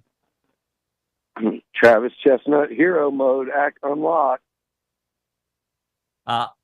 Look, there isn't a person that, like, I'd be surprised if he's the guy, but, like, this, like Bronny said in the prior segment, Billy, it could be anybody. Like, I mean, it's got to be a collective unit to get it done tonight against Tennessee, who is just, they've got it all. They've got the pitching, they got the hitting, and they showed that yesterday. Can I tell you something funny real quick? Every time this show calls me, there's a very pleasant girl on the other end of the line, and she's super, super nice and friendly. She says, hi, TexAgs Radio. And I go, hi, TexAgs Radio. And every time she goes, okay, we're going to put you on. She hasn't addressed my joke yet. And however many times we've done this. Hi, TexAgs Radio. I said, hi, TexAgs Radio. And she goes, okay, I'm going to put you on. Billy, would you mind reconnecting with the Zoom? Because there's some feedback coming back on your side. Yeah, I mean, it's called lawnmowers and freaking God knows what, dude. You can't do anything here without a lawnmower driving by. We can't do a post-game show. You apparently can't sit outside on a hot, nice morning. I'll call you back. Call us on the Zoom. I'm here. I'm not going anywhere, Billy. I got for a little bit. There's a little bit of feedback going on there with Billy. Micaiah, as we wait for Billy to reconnect, let's do it again. Alrighty. Chase in Houston believes A&M is winning the national championship tonight. Don't be scared to believe it. They should be there. They deserve to be there. Have faith in this team pulling it off, and don't live in a land of misery that it's not going to happen. Enjoy the 9 innings and live in the moment. I like that. I like that philosophy quite a bit, actually. Live in the moment and get it done. Here's a couple names for you to consider. Like Jace hitting that home run yesterday and running. Every day we've seen Jace look a little better. I mean, consider where you thought he was after the injury and to where he is right now. I mean, I think it's just completely different, right? So to me, Jace is playing at such a different level than he was a couple of days ago, or moving at a different level, that I certainly could see him being the guy. I see that Billy is connecting at Brian Broadcasting, so we'll get him in a moment. Micaiah, let's do one more text message before we get Billy on. A couple of people in College Station are wondering, are there any watch parties? Is there anywhere they can go other than Northgate to watch the game tonight? Well, the Angry Elephant's going to be a place that you can watch. I think OB is headed there, so we'll certainly be watching there. Let's do this because this is a disastrous segment. My daughter's watching me do the worst segment of radio in history. We'll hit a break. We will try to get Billy on the last segment of the 9 o'clock hour. 979-693-1150. You're listening to TexAgs Radio, presented by David Gardner's Blues.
All right, we're back here on TexAgs Radio, presented by David Gardner Studio. We got Billy now on the hotline joining us again as we try to close out the 9 o'clock hour. Billy will stick around for a little bit of the 10 o'clock as well. Billy, this has kind of been the feel all show long is like, look, yesterday sucked, but that being said, they got a chance to win a national championship tonight. They got a lot of people available to them outside of Chris Cortez. And I think they have a Chris Cortez and maybe Ryan Prager, although I think Prager could maybe give them a little bit. This is what you asked for, right? This is a chance on the last day, the last two teams standing to win it all. I mean, you're playing the last game of the season, which I guess technically you could have done yesterday too. But you know what people mean when they say that. Like, this is it. We've extended college baseball as far as we can go. There are two teams left standing.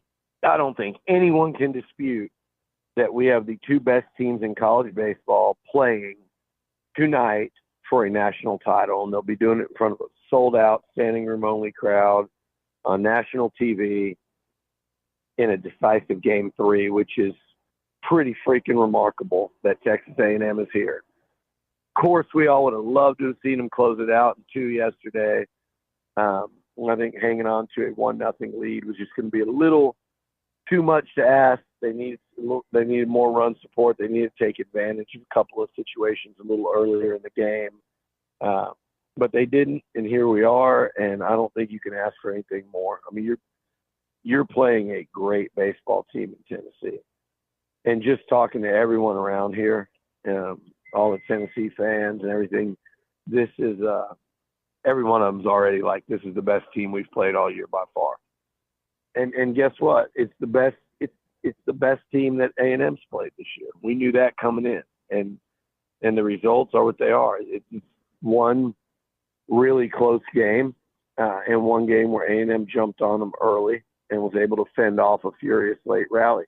A&M nearly had a similar late rally, at the very end there with Targach coming up. My gosh, I mean, it was damn near as storybook gets. But Tennessee played like the better team yesterday. A&M played like the better team on Saturday, and here we are. So I don't think I've been more fired up for an A&M sporting event in quarter century plus of covering this thing. And then you throw in my 5+ years at A&M, so we're going up over 30 years. I don't think I've ever. It's not even close. There's not a close number 2. This is it. This is the one. And David, by about 10 o'clock tonight, Jim Schlossnagle and Texas A&M, those players could be hosting a trophy and having a victory party back at the Hilton.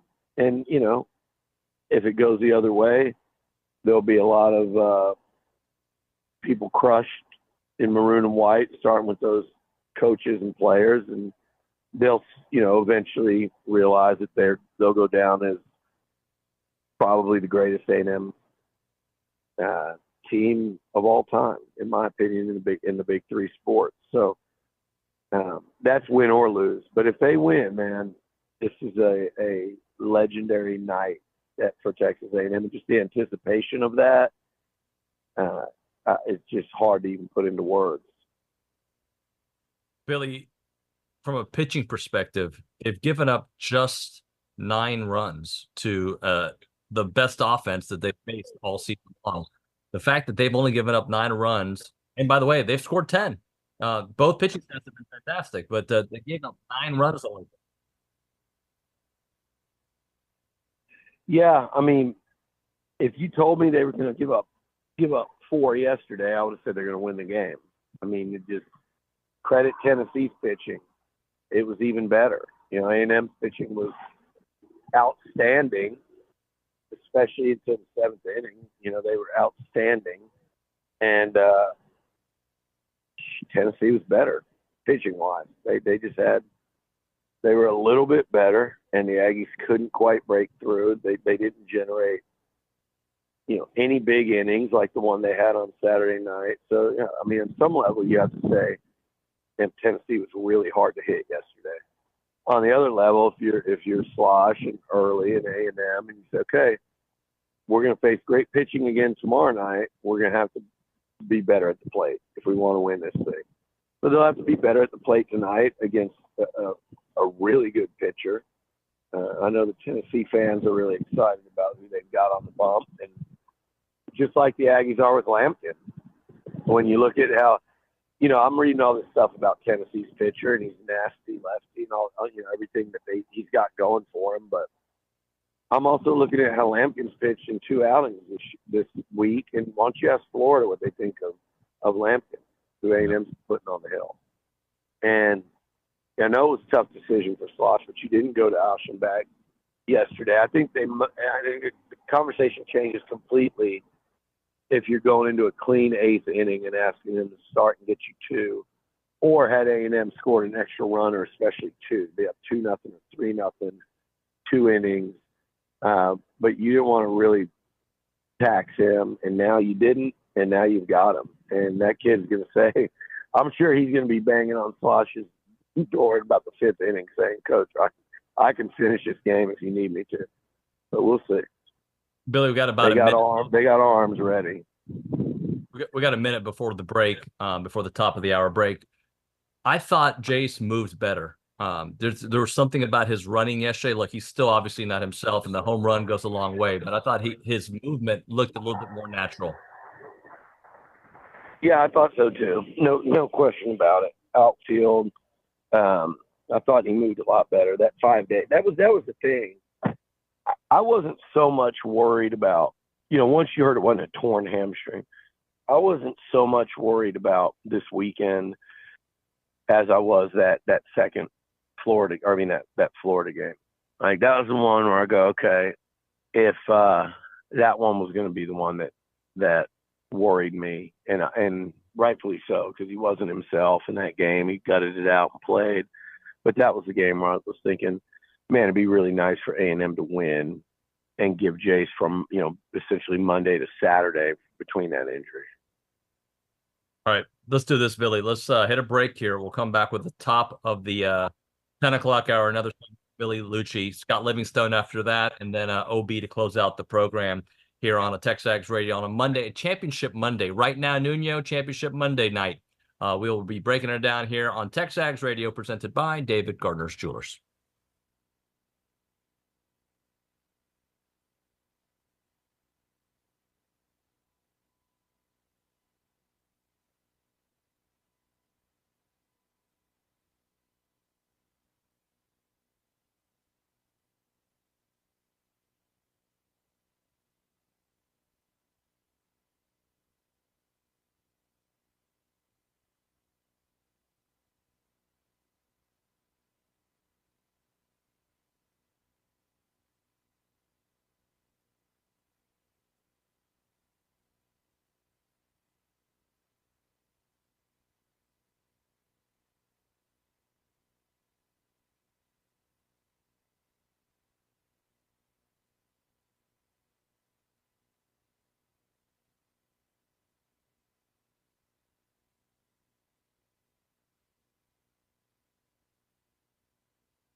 All right, welcome back in. TexAgs Radio presented by David Gardner's Jewelers here in the Rollo Insurance Studio. Billy Liucci is live in Omaha as we close out the his part of the show. Billy, let's talk a little bit about Jello shots, and we focused so much on the yesterday, which obviously wasn't the result we wanted, but there was a Saturday game and there were some Saturday festivities afterwards. Just from the Gavin Grahovic leadoff home run to the great pitching that we saw from Ryan Prager and Evan Oschenbeck and company. Just take me through the Saturday.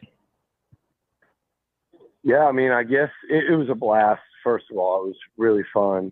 Just, the build up and everybody out there around the stadium and Rocco's, the Jello Shot Challenge. And wasn't my idea. It was actually I want to credit the Diamond Darlings. One of them DM'd me on Instagram, and then I don't know if it was whoever it was. It got Hunter cooked up, and then he called he comes swooping in. You guys that aren't here come swooping in like you know anything about what goes on. It distracts us from the task at hand. I was doing Jello shots anyway, but Oldham Goodwin so graciously stepped in too, and we tag teamed 1,000 of them, which Clay Travis has since copied and negated. And I told him, I said, dude, you wiped out our Jello shots. Like, we just evened each other out. So who knows? We may have to do it again today. It brought us a victory in game one. Can I say, Nuño, it's very hard to give away 1,000 Jello shots because they can only give you a couple hundred at a time. And then you got to wait a little bit. So it's 1,000 is a large number of things to give away. And even drunk people in a packed bar, and you're going around and they're taking one or two at a time. It takes a long time to reach 1,000. And I had to go back after the game. Left the Hilton, went back because I'm a man of the people. I had to go back because the Jello shots, you can't carry them over to the next day. So I had to go over there at about midnight and give away 400 more. And I had a couple of friends of mine help, and we had to give away 400 more Jello shots. And it's not easy to do. Like three of us were giving away 400, and it still took about an hour. So there you go. So how does that work? So you actually have to hand them out. They give you a tray of them. I saw the picture, and you just give them out. Yeah, I mean, you could just drop trays off with people. There are a couple of really drunk people that I went up to, Aggies, by the way, and I'm like, here you go. And I hold out the tray, like, to take a couple Jello shots. And these people, and if you're listening, you know who you are, were so drunk that they just grab the whole tray and kind of nod at you like some drunken super of a thank you and just walk away. And you're just like, oh, okay. So there was some of that too. Hey, something that I saw that you responded to a Tavares Cares. What a classy young man, the Tennessee player who tweeted out about his respect for the A&M fans and the program. This in the aftermath of the Christian Moore situation. Just what's your take on all of that? Like the Christian Moore, the Vitello, that fire that they coach and play with, and then obviously how Tavares responded to it all. Okay, first of all, that was not Tavares Tears. That was Tavares Kears that I responded to, quote tweeted. I got Nuño essentially, just like you got reverse. You basically just did a reverse Nuño to fall for what I fell for after I've corrected that I got duped. So you missed my tweet correcting that I was duped, but that was a fake. Oh, that's not real? That was after Rocco's and a few more Jello shots at about 2 a.m. I quote tweet that. I'm like, man, what a class you did. I actually met one of his high school coaches who played for Chuck Box, and I've been hanging out with that guy this week, my man PK. So I was like, oh, I'll give him a shout out. Not him. So, but to your point, I'm not a fan of that. Like the Vitello throwing the dirt after a pitch that was a ball and all the grandstanding and craziness out of that dugout. And they've toned it down a lot since a couple of years ago when I think they were the most hated team in baseball. But now they've dialed that back a lot. But yesterday, the Christian Moore stuff, I'm okay with that dude being pissed off that he's getting walked. You know, he to that point, you know, he hadn't done what he's been doing at the plate and through 2 games. I think the Aggies have done a really nice job against him. But yeah, I understand. Like, pitch it to me, dude. Like, I understand getting pissed off. Like, throw the ball over the plate. Quit being scared. Not that Cortez is scared. I mean, that's how you actually strike guys out. And Cortez especially, is you get guys to swing at pitches out of the zone. And of course, you're going to be more careful facing that guy. But I get being pissed off and competitive and like, let's go, you know, throw it to me. But not what he said. Not what he said. Like, to me, that's how fights start.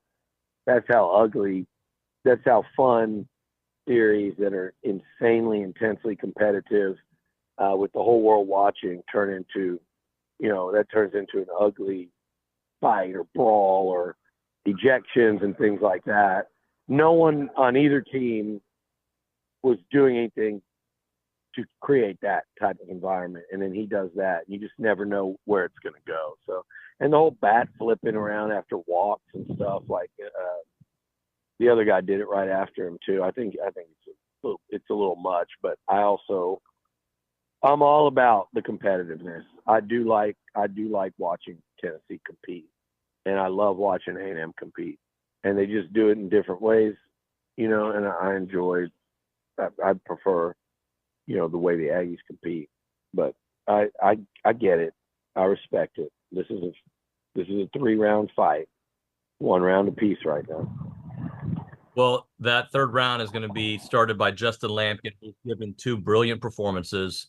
Can he follow it up? And I asked Bronny not that question, but I was different, and he's in command right now, Billy. Yeah, he is. Here's the deal. It's all been this week at this stadium too, on that mound. You know, that stuff matters. You know, sometimes it just doesn't carry over from Bluebell to the road, or it doesn't carry over from, you know, week to week. And this is different. I mean, he pitched Saturday, he pitched Wednesday, he's gonna pitch Tuesday. He's gonna pitch Monday, I'm sorry. This guy's feeling it, he's dialed in. We always know that Lampkin at its best is an outstanding pitcher. I mean, before the season, you know, you didn't know who out of the portal guys was going to kind of step in and force their way into it, or if a true freshman was going to come in. But you knew, like, probably your starters are going to be Prager, Sedale, and Lampkin. And it just hadn't turned out that way all year. But, man, he's looking exactly like that guy now, isn't he? And at the perfect time. And you see this all the time. You see this all the time, that teams that make a run, there's a pitcher that's back to their, you know, they're peaking, they're pitching at their absolute best, and every team's going to need that. Well, tonight is going to be not only all hands on deck, but like people that don't expect this. Like, do you see Prager pitching tonight if they need him? I mean, I haven't asked anybody, but I know Ryan Prager, and I know if they need him, he'll go out there and throw. So you'd hope you wouldn't have to, but this is the final game of the season. The national championship's on the line. It's the final time he's going to wear maroon and white. You know, yeah, I mean, it wouldn't shock me. How about the way the young players have, I don't want to say carry the team. It's not about carrying the team, but, you know, been a storyline, you know, from Caden Kent to Caden Sorrell to, I mean, all these youngsters, Josh Stewart looking fantastic out there. I mean, this whole Omaha experience, and especially these finals, we've seen freshmen and young players, 1st or 2nd year, carry the torch. Yeah, I mean, Gavin Grahovac, we don't forget, he's still a freshman too. Yeah. But yeah, the way they're, you know, that saying, they're not freshmen anymore, and so many of them are showing that. But Josh Stewart, to me, you know, he's such not an unsung hero, but just the kind of unexpected X factor of this series, and they're going to need him again tonight. And I just love watching him go out there. You talk about competing and doing it just with a smile on his face. He's out there just freaking dealing. So if he does that again tonight, Aggies are going to have a real chance to win. All right, Billy, last thing for you, because I know you got to get going here. Who do you, if you had to pick who the hero could be, all right? Not pick like your choice, but like Mhm. where's the likelihood? If you said it's going to be this guy and this guy, who are some heroes to watch out for tonight? I've got Teddy Burton vibes today. Okay. I woke up thinking 27 is going to do something to win a game for A&M today. That's my pick. It's a vibe. And for that offensively, He's been close. I'm predicting a big home run by Teddy or like a bases clearing double, something along those lines. one of the names that Bronny brought up was Ali Camarillo, and I think he needs a bounce back game. Maybe not heroic, but let's get Ali going too. Yeah, no, that's not a bad pick either. All right, like Billy. it, David. Thank you, sir. I appreciate your time. We'll talk to you tomorrow on your way back. All right, man. Billy Liucci there on the hotline. Appreciate his time as he's finishing up some things there before the game. All right, before we go to Scott Livingstone in the next segment, we're going to go back to the Angry Elephant News and Social Center, but I want to ask you all, some of you have been chiming in, who do you think is going to be the hero tonight? If there's a hero, and I think there's going to be a hero, and I think there might be multiple heroes. Ronnie's choice was not Ali Camarillo. He just mentioned he could have a performance. His choice was it's going to be a team effort. If they're going to win this national championship, it's going to take a collection of guys doing heroic things, not just one guy. Look, would we all love to see a Ryan Targac grand slam to win it all, or for Evan Ossenbeck to strike out 9 guys in a row to close it out with a tight lead? Yes, and yes. All those sound fantastic. But if there was one person that you're going to see do it all, who would it be? 979-693-1150. We go back to the Angry Elephant News and Social Center. A reminder, if you wear Aggie gear to any of the Angry Elephants and the Aggies win, 50% off your bill. That's what they're doing tonight at the Angry Elephant. Mac, what other text do you have for us? Bob in Kentucky broke it down for us. The sum of all fears is simply ignorance. To understand the equation, and there is no fear of the answer. You have Lampkin, 5 innings. Josh Stewart, possibly 1 or 2. Prager, maybe one inning. And then you have Ash coming in, maybe 1 or 2 innings. If you need, you have 1 inning at least. Zane, Moss, Perry, Jones, Rudis. Look at the number of times Texas A&M has been in 9th with a tying or winning run. Aboard out of 14, outscoring. Tennessee is pure emotions right now versus Texas A&M's playing baseball. This team has owned 16 innings. Only 2 pitches are the difference between a win and a loss. Yesterday, we were positioned to tie it. A&M understands how to win the game, and Tennessee's hopes is just to win the game. So I want to thank you, Mac. I want us to remember this text message because there's a lot of great info in here, especially if A&M wins the national championship. Tomorrow, I may have to revisit this from Bob because I could see this being the manuscript here. Lampkin going 5 solid innings. Josh Stewart trying to give you that 1 and 2. Prager saying, you know what, coach, I got an inning for you. Let me go.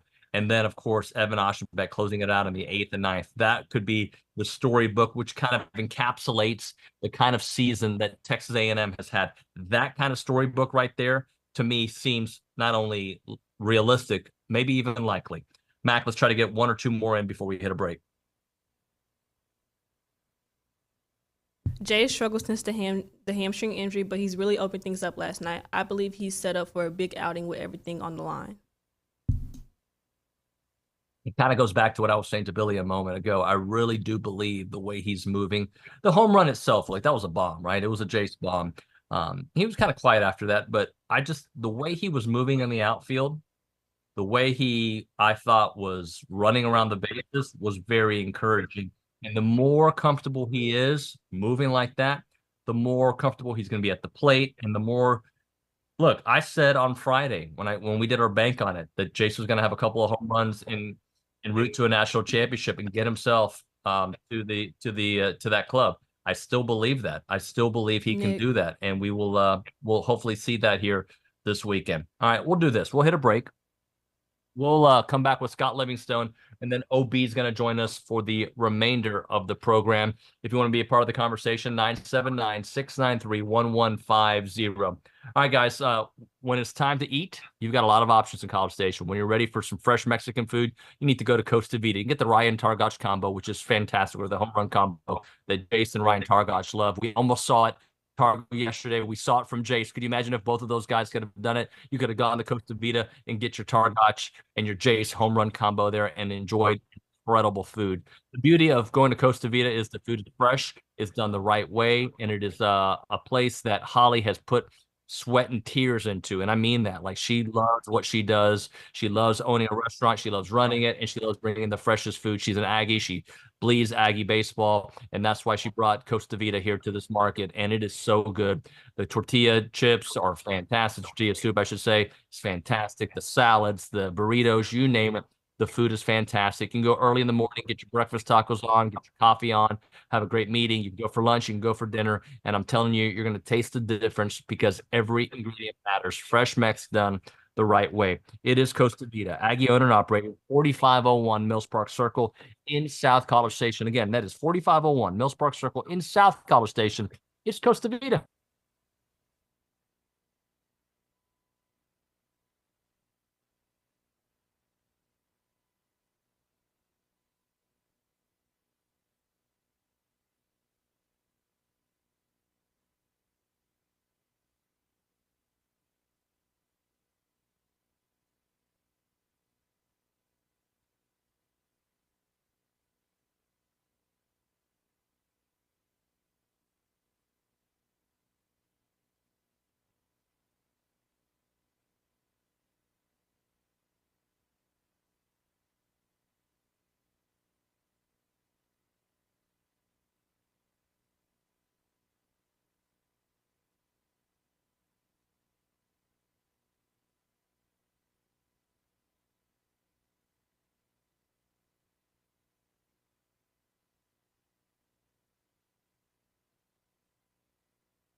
All right, welcome back into TexAgs Radio, presented by David Gardner, Jewelers, Rollo Insurance Studio. Appreciate everybody listening in. Let's go back to the hotline. Scott Livingstone, Aggie legend on the baseball side, joining us to break things down. Scott, thanks so much for joining us. And sorry to kind of switch you up here on the rundown. How are you this morning? I'm doing good. I don't shave for many people, so. Well, hey, I want to talk from your perspective how tense of a weekend it's been for Aggie baseball, because I felt very comfortable throughout Saturday's game, but it's still the College World Series. Yesterday, though, even with the lead, super tense. Yeah, there's kind of been one team that's worried me the whole year, and it was Tennessee. It's when I saw the bracket and they were on that side and we were on the other side, I was like, okay, this is going to come to a head. It's going to be these two teams, because they really are similar. They can hit for power. They've got good pitching, just like we do. I mean, if you look at the series, we've got 20 hits. They have 19. We've struck out 23 times. They've struck out 29 and walked 9 and 7. I mean, the numbers are so similar. It's like anything can give at any moment. And 1-run lead is tough. That's tough to sit there. And I was at the Ranger game, actually, at a birthday party, watching it in a suite. And so I was going in and out, trying to watch a little bit of the Rangers, but watching more of the Aggies. So, yeah, I feel your pain for watching that 1-0 at the, for 7 innings. But really, all you can ask for is a chance to be playing on the last day of the season as one of the last two teams, have a pitcher who's been dynamite for you in Omaha, and an offense that I think is knocking at the door to do something big. No, I agree. I'm assuming Lampkin's going tonight. I haven't heard anything. Is Lampkin pitching tonight? Yeah, Lampkin is going tonight. Okay, and so they have their guy, Xander Sechrist. I think that's how you say his name.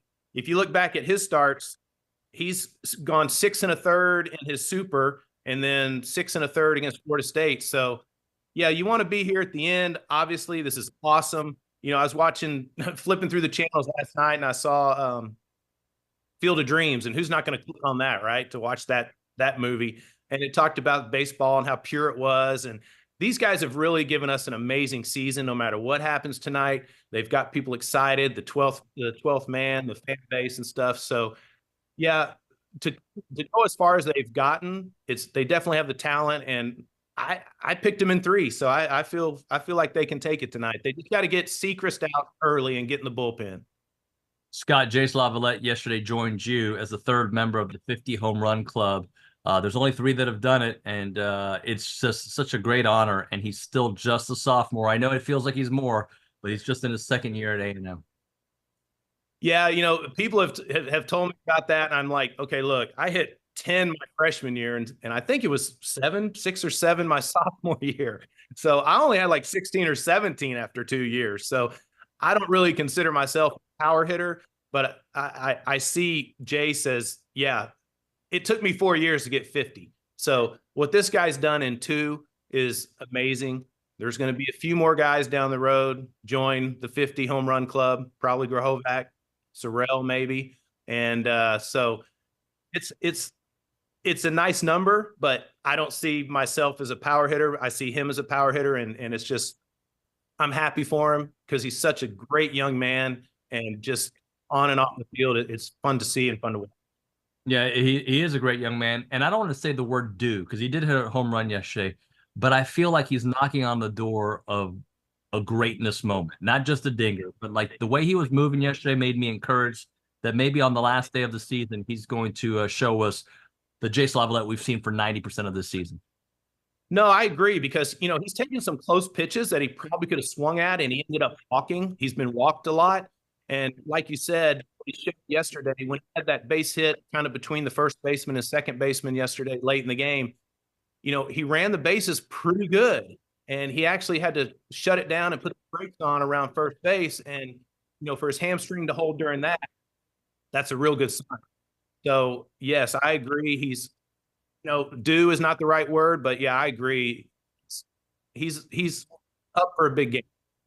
You mentioned the name Gavin Grahovac earlier. Let's talk about the freshman on this team and the young players, because I put Jason in a different category, and I could really put Gavin in a different category because he doesn't walk like a freshman, he doesn't talk like a freshman, he doesn't look like a freshman, but yet from a college baseball experience, he's just got this season under his belt. You've got Caden Sorrell, you've got others that have really stepped up and shown you like, hey, the future of Aggie baseball is bright beyond what happens with Prager and Evan Oschenbach here at the next level, Braden Montgomery at the next level.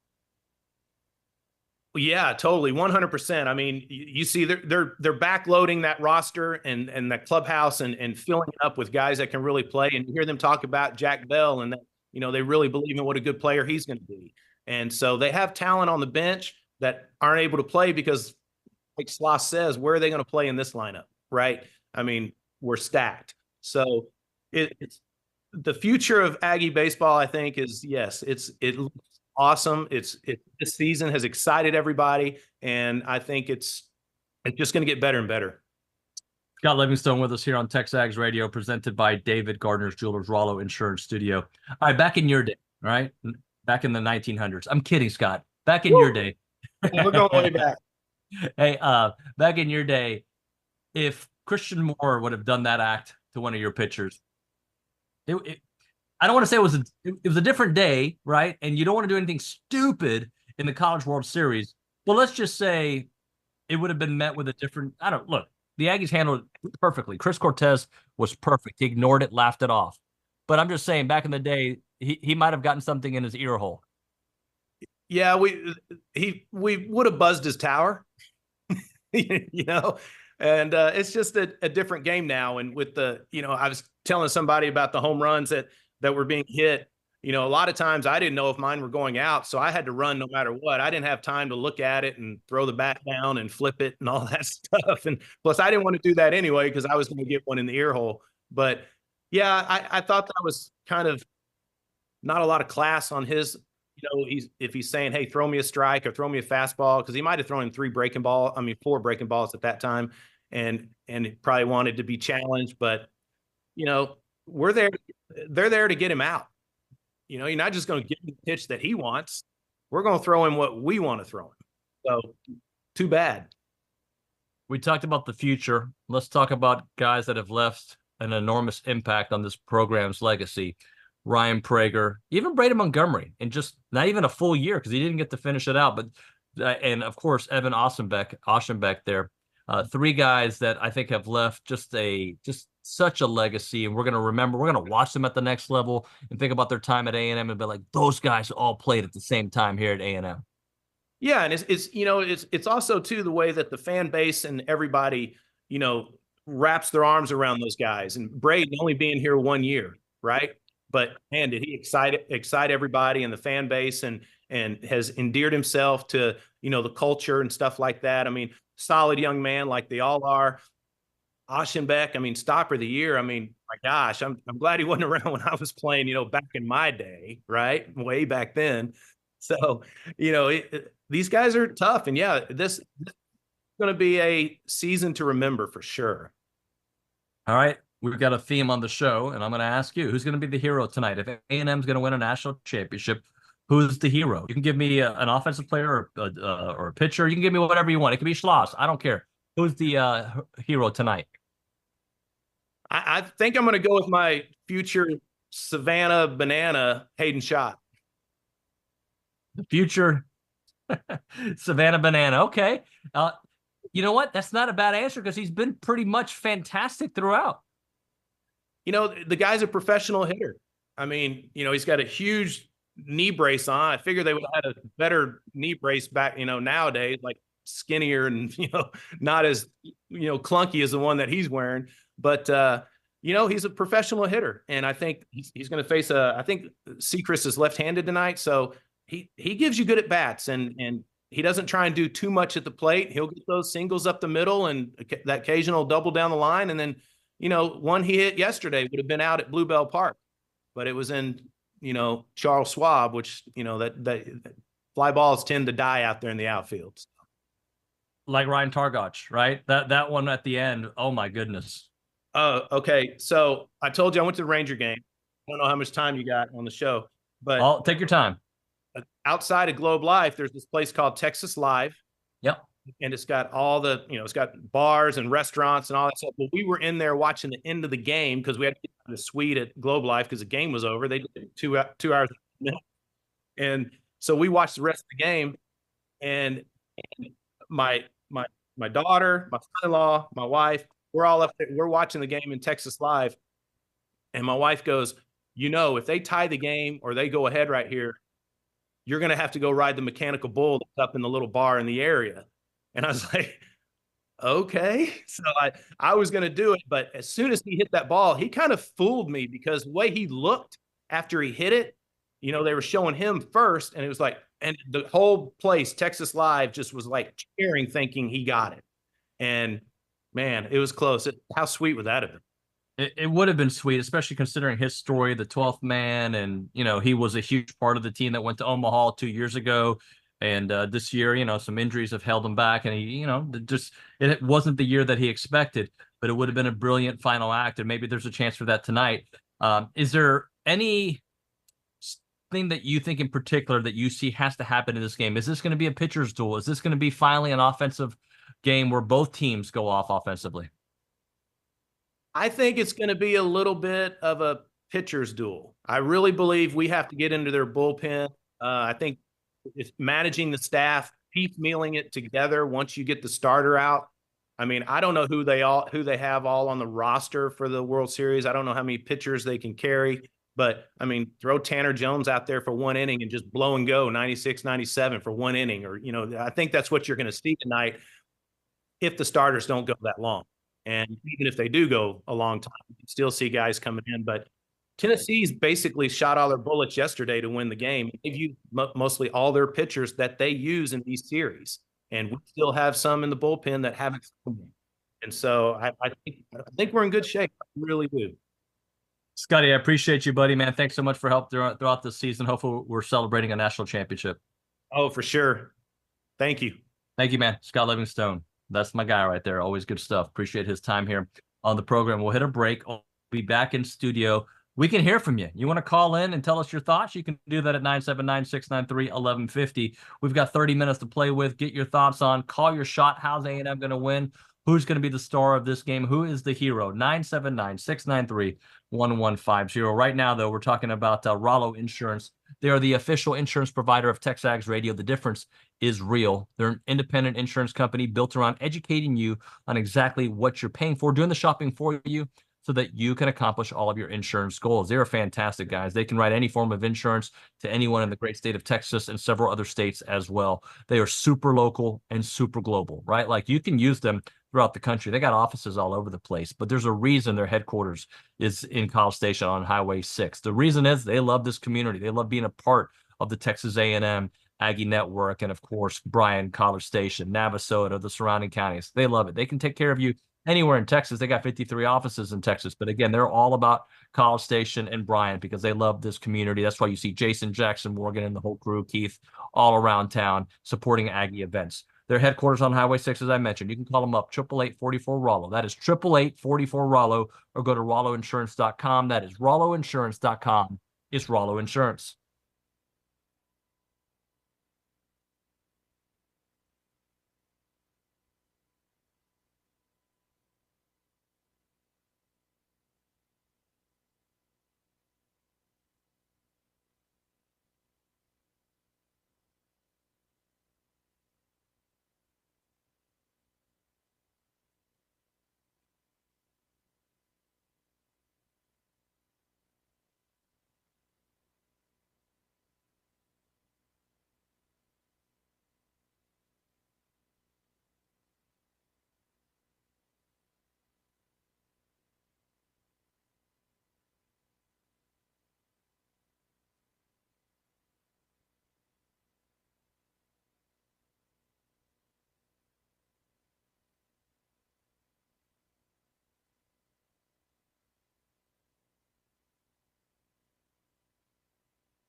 All right. Welcome back into TexAgs Radio, presented by David Gardner's Jewelers, Rollo Insurance Studio.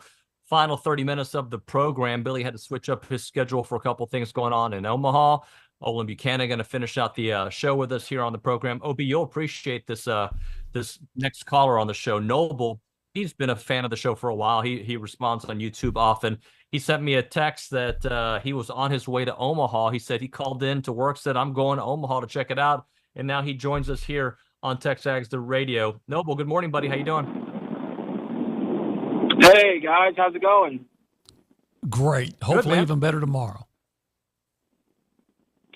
Yeah.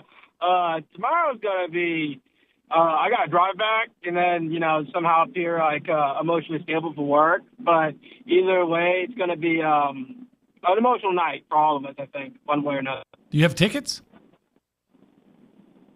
Oh, yeah. I bought them Monday night. And this, mind you, I bought them on game 3. So there was the lowest I could buy, the lowest price at the time. I thought, okay, either if we don't get to game 3, I get my money back, or for some reason I can't go, I could sell it, probably double what I bought it for.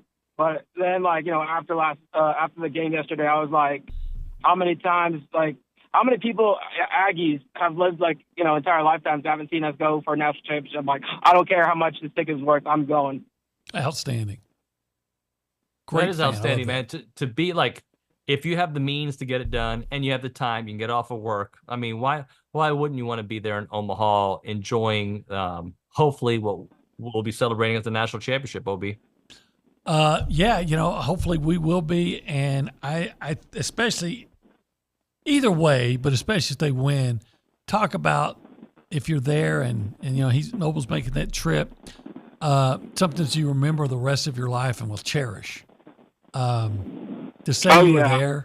I wonder how many people were at spoke about being at the 1939 Sugar Bowl when they nailed down the football national championship. And, there may not be that many people around left, but I wonder how long they talked about it.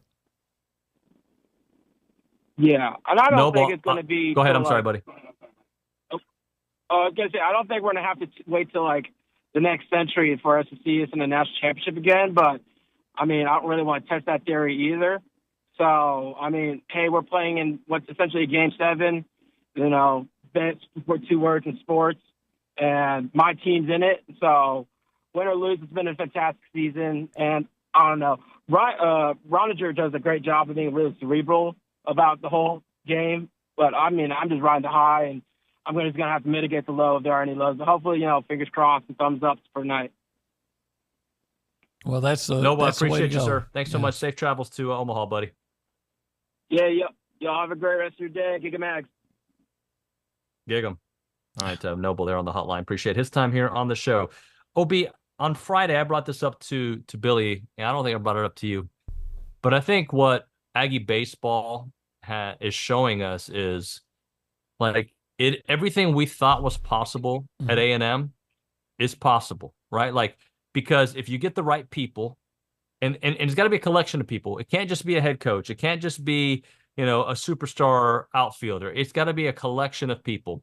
But we've got the resources. We've got the fan base. We've got everything in place to build this juggernaut, right? And it's no longer a sleeping giant. The sleeping giant is awake, and we're now be able to reap the benefits on the baseball side. And I think potentially we could be saying the same thing about the football side. Maybe not as quick of success as we saw on the baseball side, but getting to what we think should be our every year in and out, kind of the standard that needs to be hit. Well, yeah, and I first of all, I agree with you. In fact, I was writing a column before I came down here, essentially saying the same thing that you're saying.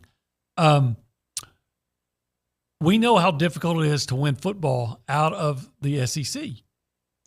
It's even more difficult in baseball. How many football national champions have we had in the last 10 years of football, right? From the SEC, bunch of them, but a lot of times it's been the same teams. A lot of it's been the same 2 teams. LSU jumped in there.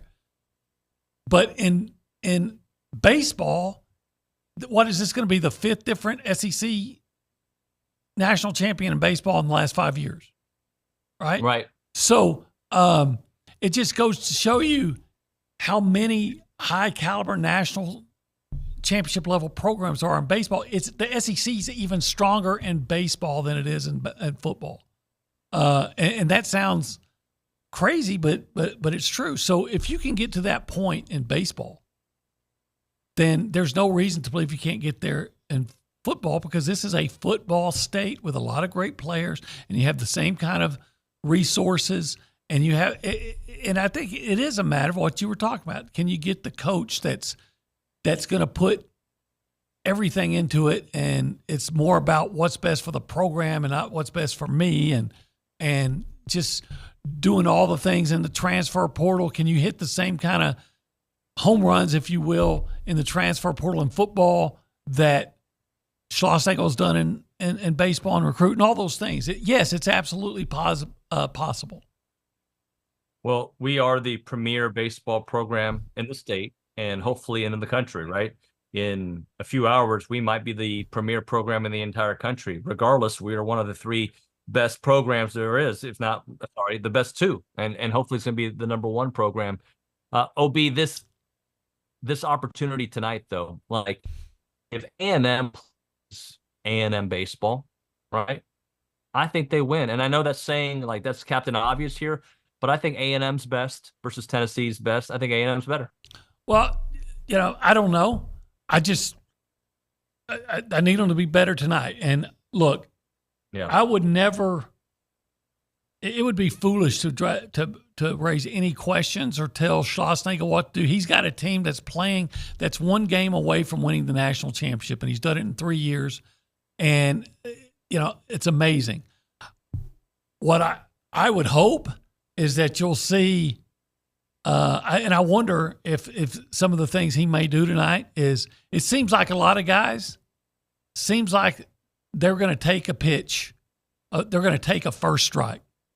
And I would hope, now they're going to do what Schlossnagle tells them, but I would hope that, man, if you get a pitch that looks like it's a pitch to hit, just hit it. I don't care if it's the first strike, right? I would hope they're aggressive and yet smart, and get the same caliber pitching you've been getting. And if I can get pitching that keeps Tennessee to 4-5 runs or less, then I feel like the Aggies are going to have a great opportunity, and they've been getting that.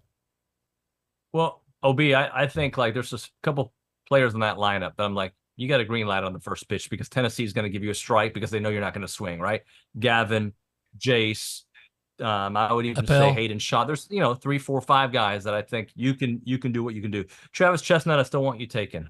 I think Ali Camarillo, I still want you taken. There's certain players that I want you to wait for your pitch. But if you're Jace Lavalette, you're Gavin Grohovac, I think you get that pitch early, you take it. If your pitch comes on the first pitch and it's your pitch and you got a chance to turn on it, and maybe they've been told that, but it just seems to me, and I'm not saying this is the case, I'm saying what seems to me is that they're taking until they get the first strike. And I'm thinking, hey, tonight, maybe Schlossnagle saying, hey, tonight, what I want you to do, if that's something they've been instructed to do tonight, hey, just be aggressive. And if you get the pitch to hit, you take it. But if he doesn't, again, I don't know if they're taking a first strike by instruction. If they are, and if they are told to do that again, I can't really argue. This coach has used his strategy to get you to this point. I'm just hoping that you can get that pitching staff that has been so clutch can continue to pitch at such a high level and give your offense a chance to win it. No doubt about that. All right, let's do this, OB. Let's hit a break. We'll close it out with some final thoughts here before we wait for that game. Wait for the national championship. Hopefully right now Nuño makes an appearance tonight. Right now, Milliken Reserve Time, a farm-to-table community in College Station. They got homes.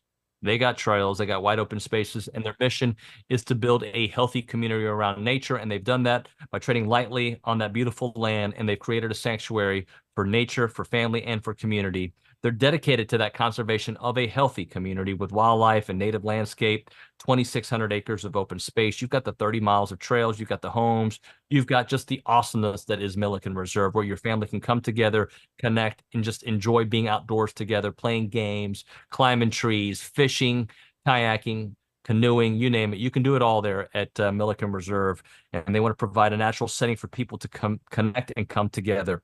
And if you want to live at Milliken Reserve, you got 3 great communities there. You got the Creek, which are homes in 10+ acre wooded estates. You got the Hollow in a private gated community. And you've got the meadows that are responsive to their natural surroundings. Learn more at millikenreserve.com. That is millikenreserve.com.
All right, friends, time to end the day with Double Dave's. Caller number 12, 979-693-1150 will hook you up with your choice of a dozen pepperoni rolls or a large one-topping pizza from Double Dave, serving Aggieland since 1984. They have your favorite pizza and, of course, those world-famous pepperoni rolls, reliable in-house delivery, bringing piping hot goodness straight to your door. Just click on doubledaves.com and your favorites are on their way. And as a reminder, they are not open on Mondays. OB, you know I got taken for a little bit of a spoof, right?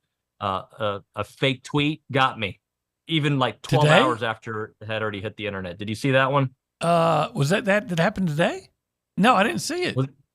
Oh, the Tavares Cares fake tweet that says, Oh. "Hey, I don't know why my teammate was doing that in Christian Moore, and I really like the Aggie fan base."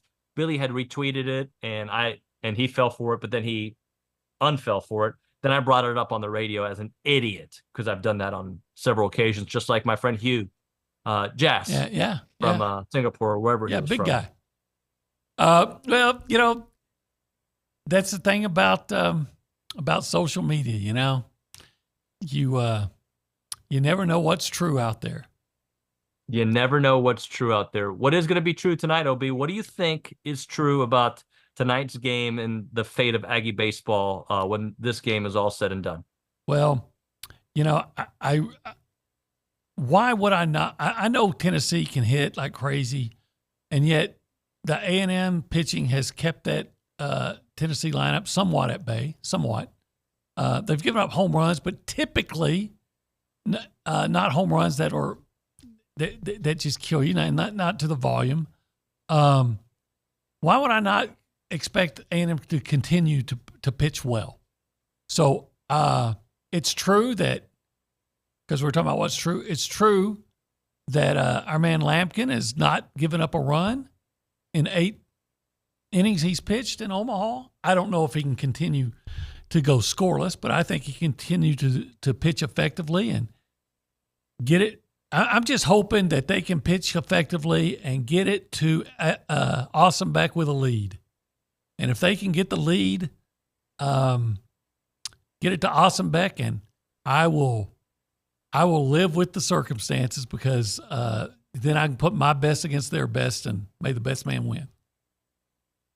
If they can get, I don't know, 4-run lead entering the 8th inning with Awesomebeck, I think I would be look. I don't care how they do it, though. At the end of the day, I want them to do it the way Mac was pointing out, the way LSU won last year in the final. I want them to win 16-4 where I don't have to worry about it.